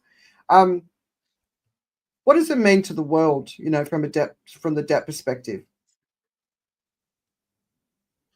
Well, actually, I mean, there's at the moment very little reaction to the fact that this bill has passed in that way. So if you look at where long-term government yields are, in other words, what people are demanding to borrow, to governments to pay for borrowing money, they haven't really moved that much along. So essentially, the markets are part of a crowd that says it doesn't matter too much. Okay. What is really happening as a result of this is that the buffer between being able to manage and not being able to manage gets thinner and thinner. So back in 2007, 2008, a lot of people all around the world were involved in this situation of juggling credit cards. You max out on one, you get a new credit card, you can actually go and get a bonus period, and so you switch it all over there to get the bonus period, and then you go on to the other and you carry on with that. Yeah. And that's basically the way in which you effectively end up maintaining a perpetual debt and increasing that debt as you go along through. And lots of people were involved with doing that. It's part of what created the whole great financial crisis in that way. And you can get very used to it. And when you get very used to it, then you no longer see the danger of the fact that you have no buffer. So what happens with governments is that every month, every week, they have to go out there and borrow more money, because some of the borrowings they made 10, 20 years ago is coming due. So it's like they have, bought more, put out mortgages on lots of different houses at different times. And as they come due, they've never paid any interest off on it, paid any of the principal down. They have to actually borrow again on that. And so what happens is, if it comes at any point that people start fearing for what's happening at the economy, then they will fail to borrow that. And then the value of all the debt will now start dropping, because people now fear that they won't be able to continue borrowing, which means that the next time it comes to roll over, they won't be able to roll it over. And so it's worth less to you because they can't pay you back out. So what happens when they borrow that extra money is, in principle, if you had lent it to them, they'll use that new borrowing to pay you. So if they're unable to do that, you don't get paid. That's your pension. That's your college investment. That's kind of your insurance money to pay for the fire that's going to come, that may come, or your business insurance that can protect you. That's where all this borrowing comes from in that way. So what it does, and this is where the resistance to it from people who fear what growing debt means, is that it makes the economy ultimately more fragile, less able to withstand situations where the confidence on it starts shaking. We are heading into a world, we just talked about how there's less human rights, there's more war, and there's more kind of climate and all of those things, where there are more opportunities for the confidence to be shaken. Yeah. As long as you have someone who gives this great image to say nothing bad will come on it, this is a big, beautiful bill, and they believe that that can continue on, nobody reacts to the fact that the fragility is shaken. Yeah. But it still is. So that's the implication of that. Yeah. So just that real wake-up call, like, I think people kind of, I just wish it could get back to what it was like before. Well, I think this is the fallacy. What you describe of the Antarctica, of the oceans and the ice in Antarctica, is that it's not going to get back to what it was. Exactly. Because even when you stir that soup with the salt in it, yeah, you can't mix it back. Yeah. It's not possible to mix it back. Yeah. So something else will come from it. So the hope comes from actually trust in that emergence of something else, and that's where the individuals really come through. because we know fighting for it. But I'm just saying, standing up, being part of the fight, rather than sitting back, people being apathetic, people disengaging, people just I think overwhelmed, right? I get it, but it's not going to help. We've got to get resilient. We've got to get strong. I shared something from what's his name, Roger Hallam the other day. It's time to step into all you were meant to be, and it's a time of courage. And I think, I know a lot of people that can't do that right now. They're so fragile, but the rest of us, we have to. This is where what we've been doing in terms of thriving in nature space and engaging with people on that comes into place. We have this concept of a Thrive Lab. You need to take steps and you need to be counted. And basically set yourself, as Joe often says about, with the trading and stuff, right? Set yourself little things, simple things. Yeah. And there are 3 action points to that Thrive Lab. The first is see an opportunity where you can actually approach things differently. Mm-hmm. And don't look at that as something forward, far away. Look at that as, something that's going on in your life today, tomorrow, or whatever.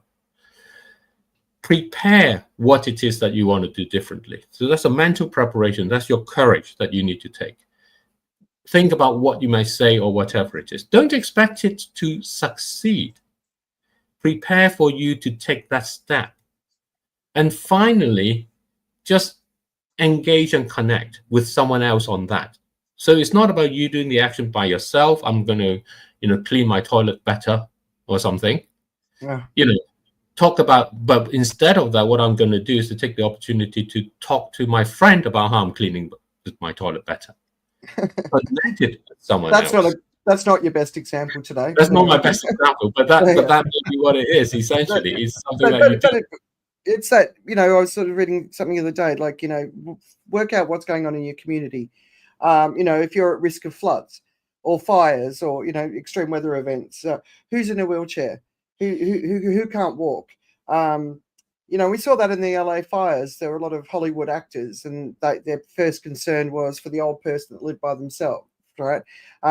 Who's got fire equipment, like extinguishers? Who's got a garden? Who's got food? That real focus on community, and because that is ultimately where we're all going to thrive in the future, is through the people around us. If we're fortunate enough to be in a place that doesn't get and let me take that into the context of what I was saying before, using the better example of what you're saying there.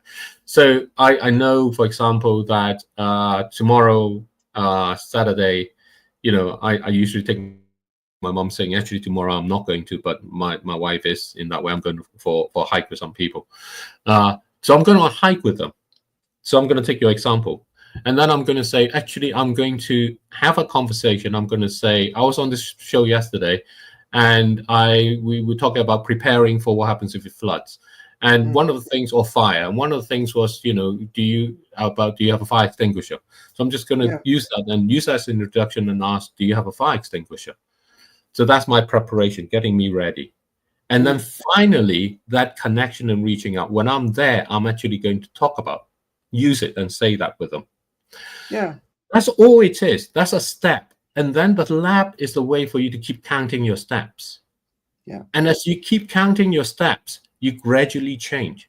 You're gradually able to actually take different kinds of actions. You develop that ability, that faith that actually these actions help you, and it helps to nourish others in that way. Yeah. And so that's the part where you have to go along and actually have some mechanism where you offer yourself that opportunity. And that might be, really need to ask people whether they can actually pay me back for some of the things I've done. I don't know how to do that. But it's not going to come from just asking the first time. It's going to come from approaching it in multiple times and things. Eventually, you figure out how to do it. Eventually, they get to appreciate what you've done for them, and they will naturally volunteer it for you.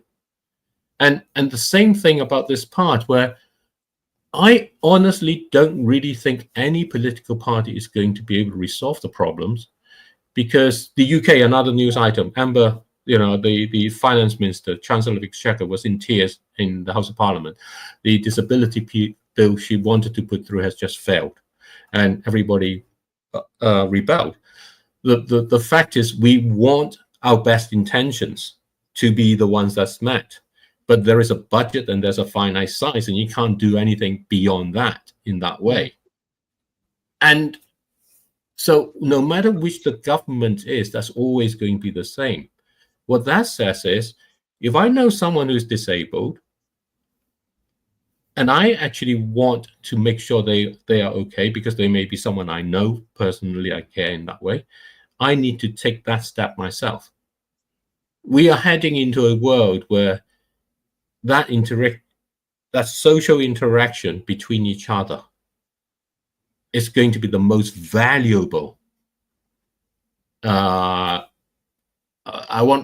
hate, it's not a commodity, it's not an asset, it's the most valuable substance that we're going to have. It's the one that says, you are part of our family. Yeah, so you'll exactly. be okay. Yeah, it has to be led by us, because it's not going to happen. But in the government, something else that happened in the UK that I thought was really interesting this week, and we're going to have to wrap up. But the UK lawmakers have voted to ban Palestine Action as a terrorist group, and there's a lot of conversation around this, right? And like the amount of laws that the UK has put in place to ban groups like Extinction Rebellion and Just Stop Oil, and put people in prison and all that sort of stuff, have been horrific. But there was a piece in Al Jazeera that a point of view that didn't get broader attention.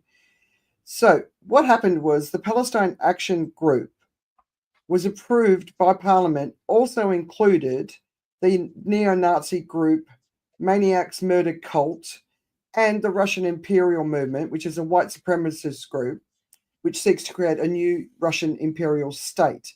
And so basically what this lawmaker, I don't know who, said, basically what this journalist said was that lawmakers felt boxed in, because they had no choice but to vote for all three, or if they had voted no, the other two much more threatening groups would have not been banned. So that felt a little bit cynical to me, that's the way that it was put up. So the Palestinian Action Group, they're the ones that got into an airfield and painted a plane, and so to me, a lot of the actions that they've been taking sort of more in alignment with disruptive protest rather than terrorism.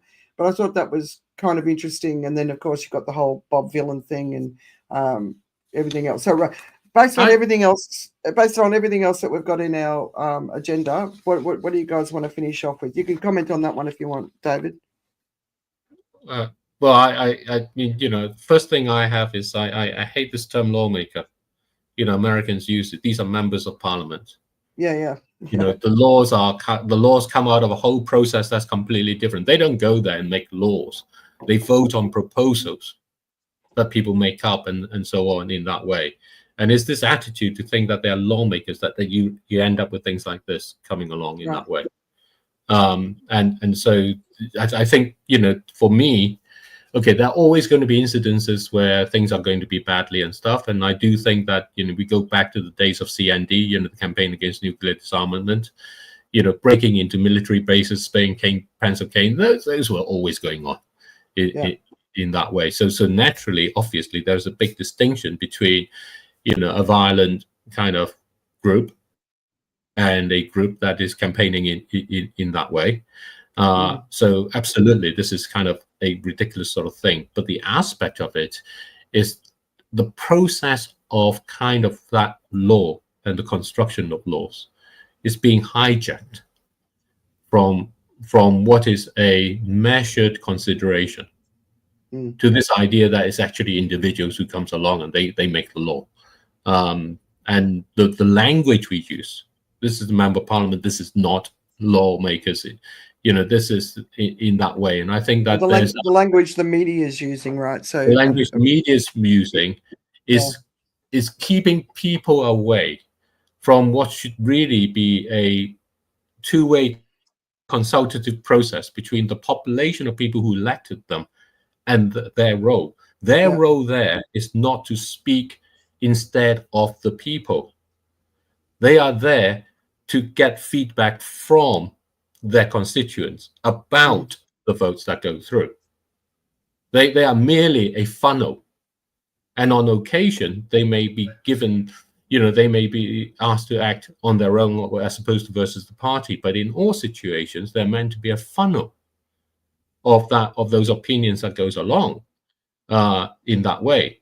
So here, what you have is this very American sense that actually, members of parliament are voted because they no longer need to pay attention to their constituents and make laws of this kind.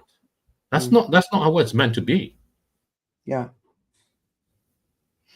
Yeah, no, it feels a bit shaky over there in the UK. Joe, is anything else that was sort of down? I mean, there's so many. We had, the heat waves in Europe, the fires in Greece and Turkey. I mean, there's so much going on at the moment that we're not going to get through. Yeah. I was just going down a different rabbit hole this week about AI and where it seems to be going. There's some interesting developments in terms of a return to what they call reinforcement learning. So there was a kind of a departure away from reinforcement learning. In terms of where it was developing, but they bring it back in again. So reinforcement learning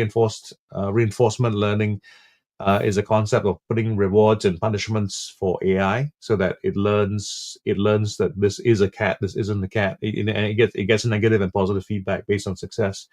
It's what's led to a lot of great developments, like back in the day when you had very clear outcomes, like playing Go, for instance, or something where you could play and you knew when you won, you knew when you lost, so you could learn that, so you can get reinforced. But because what they're doing now with higher learning, higher reasoning, as they're pushing the limits right now of AI, they are uncovering some people are calling it psycho aspects of AI, and it's not that it's different from how we are. We're exactly the same, as in, like, when we have a game to win, right? And the game for an AI to win is I know what success looks like, so I'm trying to get successful. It begins to try and find better ways to be successful. So one of the big examples that they've brought up are things like when they test a model now and they say, oh, this model is able to successfully solve this particular problem in like 85% of the time, or some high number like that. And they've begun to realize that more and more, some of these AI models are doing exactly what we would do. We Google it. So they figure out they figure out how to cheat, and it's a big intellectual problem. What it does is it Googles the answer, and then it builds the answer that substantiates that thinking behind it as well. So it's really no worse than a college student trying to cheat at the paper sometimes. So that's one aspect of it, and because of the resourcefulness of AI, and these are test conditions, of course, it's not what really happens yet, but they found that if you allow an AI to have access to the source code of the machine it's playing against, so what they had was a game where the AI was supposed to get better at playing chess, but it also let the AI in its realm of possibilities, it had access to the other computer as well that it was playing against. What it did to win the game of chess was not to play better chess, but to sabotage the other game, sabotage the computer in terms of coding and stuff like that. So the psychotic aspects of AI are revealed in that, and I always remind people that AI is a reflection of human behavior. It's what it's learned about us and what we tend to do, and it tends to behave very much in that particular way. But it was just interesting to find out that if we are faced with the same kinds of things, which actually is an interesting lesson for ourselves, as in, like, I think it comes back down to how we look at life as well, because we're looking at winning and losing. It's always about winning, losing, winning, losing, winning, losing. Even when it comes to things that should be less about winning and losing, it still comes down to that. We get pushed to the edge where we do try to hack sometimes the other side. If we could try and cheat our way to what we think is the better end, we might do it as well. So Yeah, so AI turns out is a lot more human than you might want it to be. Wow. Well, Okay. Well, that's going to prove that argument again, right? well, I think, yeah. I mean, one of the most interesting thing that happened in our game of Thrive, the particular universe, was when we played with a group of people online in Malaysia. And the game is very simple. Basically, nature grows potatoes. You can decide whether you harvest them or not. If you harvest them all, then your friends don't have any. If they harvest them more, then you're stuffed. So you then go into all these games that you play with each other. All the rules you can set yourself, and you can break them, or you can do whatever it is in that way. And the interesting thing about this game when we played in Malaysia a few weeks ago was that actually very few potatoes were actually grown in that way. If you leave them in the field, they eventually grow and they double and they double, and then you get more, and so you get this game and in that way. But if you actually plant them and the next guy starts harvesting them before they really grow and share them around, then you actually carrying out a social function of actually sharing it along. So the game went on for longer than ever with very few new potatoes growing, just with sharing with each other along in that way. Very much the opposite of kind of that winning and losing kind of mentality, as opposed to a social mentality of how do we see what's already there and make sure that actually everybody has some and there's some left, just a few left to keep it going along. So you should as you do more with different sort of cultural groups, because the collective mindset, obviously the collective societies that we live in, which see how different that is. Exactly. I'd really love to do that, because from what you were saying, and that experience was like, I really didn't expect this.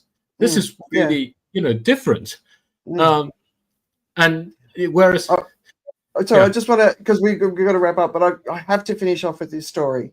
Yes. And I sent you a version of it. So tomorrow, July the 5th, Japan is expecting a megaquake. How could a country possibly be expecting it? So there's a megaquake is imminent. The Geological Society, which in Japan, they're probably one of the best in the world as far as measuring and understanding earthquakes. But there's this author, so it's a manga artist. So I don't really know what a manga artist is, but my understanding is they kind of write these storybooks and they're kind of cartoonish, right? Does that sound about right? Is a summary? Yeah, comic books. Yeah. And her name is Ryo Tatsuki, and she did this book. It's like 20, 30 years old. It's not a recent thing, but she did a book called The Future I See, and it's based on a whole bunch of visions that she had.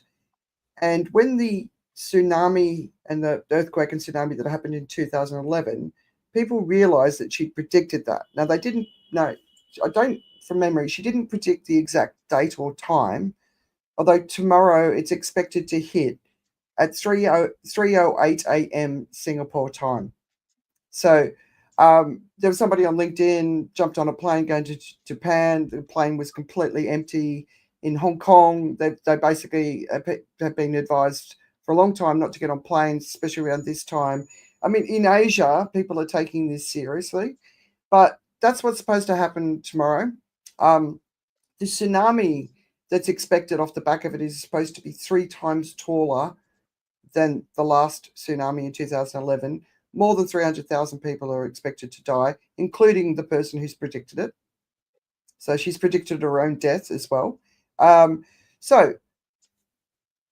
a lot of people being cynical about it. A lot of people sort of really believing it. I suppose we wait to see if it happens tomorrow. But the other thing is, it doesn't mean it is going to happen. Like geologically, it's going to happen. So this I is just found that interesting, isn't it? So she's compared to Baba Vanga, and Baba Vanga is a Hungarian seeress who died, I think, at the end of the last century, who was blind and also predicted a lot. Yeah. It's funny when you were talking about the human the genome, whatever you. So that's the third prediction of Padre Pio, who my mother follows. That included stuff like that. So there's a lot of predictions of seers, and some are religious and and they get the blessings of religion, and some are not, and they don't get them. But yeah, I don't know. Let's see. Well, we find out. Well, I would say look to the work of Douglas Adams. Then, if you're interested in that, I know you're a big fan of that. Because he was actually working on a number of things. The original series, The Hitchhiker's Guide to the Galaxy, was actually supposed to be a series called Ends of the Earth, right? And it was supposed to be an anthology show where every week the world would end a different way. And what became Hitchhiker's Guide to the Galaxy was just one of those ways. It's basically, spoiler alert, basically the Earth gets destroyed because it's part of an administrative thing that was put up on a board many years ago. No one saw, and they had to put a highway through space, and the Earth was in the way, right? So that was one of the ways the world was going to end. But interestingly enough, in the many other ways that he predicted the world would end, he did predict AI. He did predict AI. I think he talked about economics, about political systems as well. So essentially, he had predicted the ends of the Earth, pretty much the way we're seeing it right now. The only thing missing is the alien invasion. Yeah, oh wow! And some people believe in the lizard people, so we might already have that, right? Well, I don't know if you know this, but Hitchhiker's Guide to the Galaxy was a prerequisite reading to a university philosophy course. Nice. Ooh. And so it's taken pretty seriously as kind of, because it touches on all these things, as you say, and it's a prerequisite reading. Yeah, maybe I should make it a summertime read. It's been a long time since I read it. God, we were obsessed with it when we were teenagers. But I got one of my summertime reads. Where is it? Crude Capitalism. So it's basically the history of the fossil fuel industry. So I decided it's time to dig in a bit deeper. All right. Yes, it's going to look much like today. Yeah. What are you? Just to wrap up. What are you? What's keeping you distracted? So I'm going on a hike on Saturday. So I've been thinking about that and keeping me distracted. I actually hurt my foot, so they all swelled up last week, and I had a week of antibiotics, anti-inflammatories and stuff. So I've cut the hike down to 26 kilometers, which actually got more people interested in coming along. It was originally going to be 60 kilometers, which I wasn't sure I'd be able to do. So that's been keeping me distracted. I'm going to have to buy some plane tickets to get to the starting point, and it's going to be, it's been really hot. So tomorrow is either going to be really wet and rainy, or it's going to be really hot. So I don't know which I want. Right. Yeah. Well, we're kind of used to the heat out here. What about you, Joe? Well, good luck. Well, at this very moment, I'm just contemplating the idea of a cut down hike to 26 kilometers. Did you say? Yeah.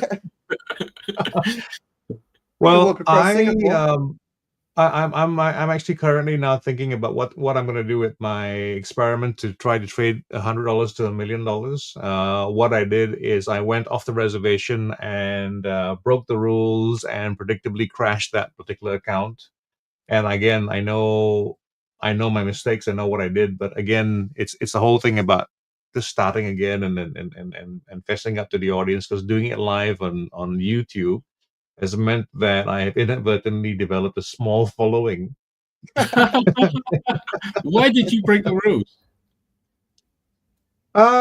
Just the usual impatience. It's when you're at different critical stages, as you're getting some success and as you're moving forward, you wanna try and get more and get it done quickly.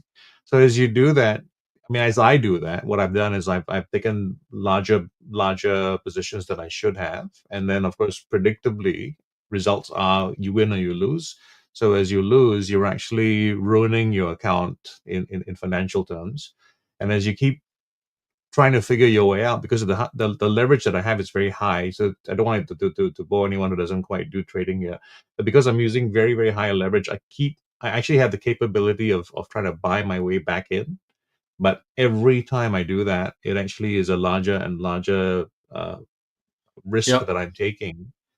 So that's just the math of it. And it's one of those things. It's a completely doable thing. I try to get my own attention in terms of saying the job was worth $10,000 a day, but evidently I'm not a good enough employee of myself to stay on that job. There is I don't know if you know, maybe you're following or modifying already. There's this thing called the Kelly criteria for kind of scaling up trades, and it's the most aggressive way of scaling. It's expectationally, it makes the greatest amount of outcome, but also has the largest chance of getting to the edge of bankruptcy but not hitting it. So this is the thing, and when historically, when you look at kind of great traders and wizards and those sort of things, there is an aspect where you think actually that's what they did. That's the scaling that Maynard Keynes, people like that. The reminiscence of a stockbroker book and that sort of things is all kind of according to that sort of Kelly criteria. So that's something that may interest in terms of how you get back out in that way. Okay, well, that particular aspect, and we will one day when we have more time, we'll talk about it. Is actually the part which is actually very damaging to most people, because what you are literally dealing with is outlier results. Because if you think about the history of trading, if you have so few people who've actually done so extremely well because of this method, it really means that it's an outlier and it's less likely to succeed. I mean, it's one of those things where someone wins the lottery, they're not going to do it again, or usually not doing it again. I think this is different. This is basically based off actually and Shannon's information theorem in that way. Okay. And I have great suspicion that this is the scaling nature uses. And it boils down to the scale of it is the edge you have divided by the maximum loss you face. It's extremely aggressive and also extremely conservative, depending on what you think your edge has. So if your edge is small, you have tiny positions. But if you are absolutely confident you will win, you will make the maximum that you can afford to lose. Yeah. So so you end up with tremendous leverage that's adjusted between those. Okay.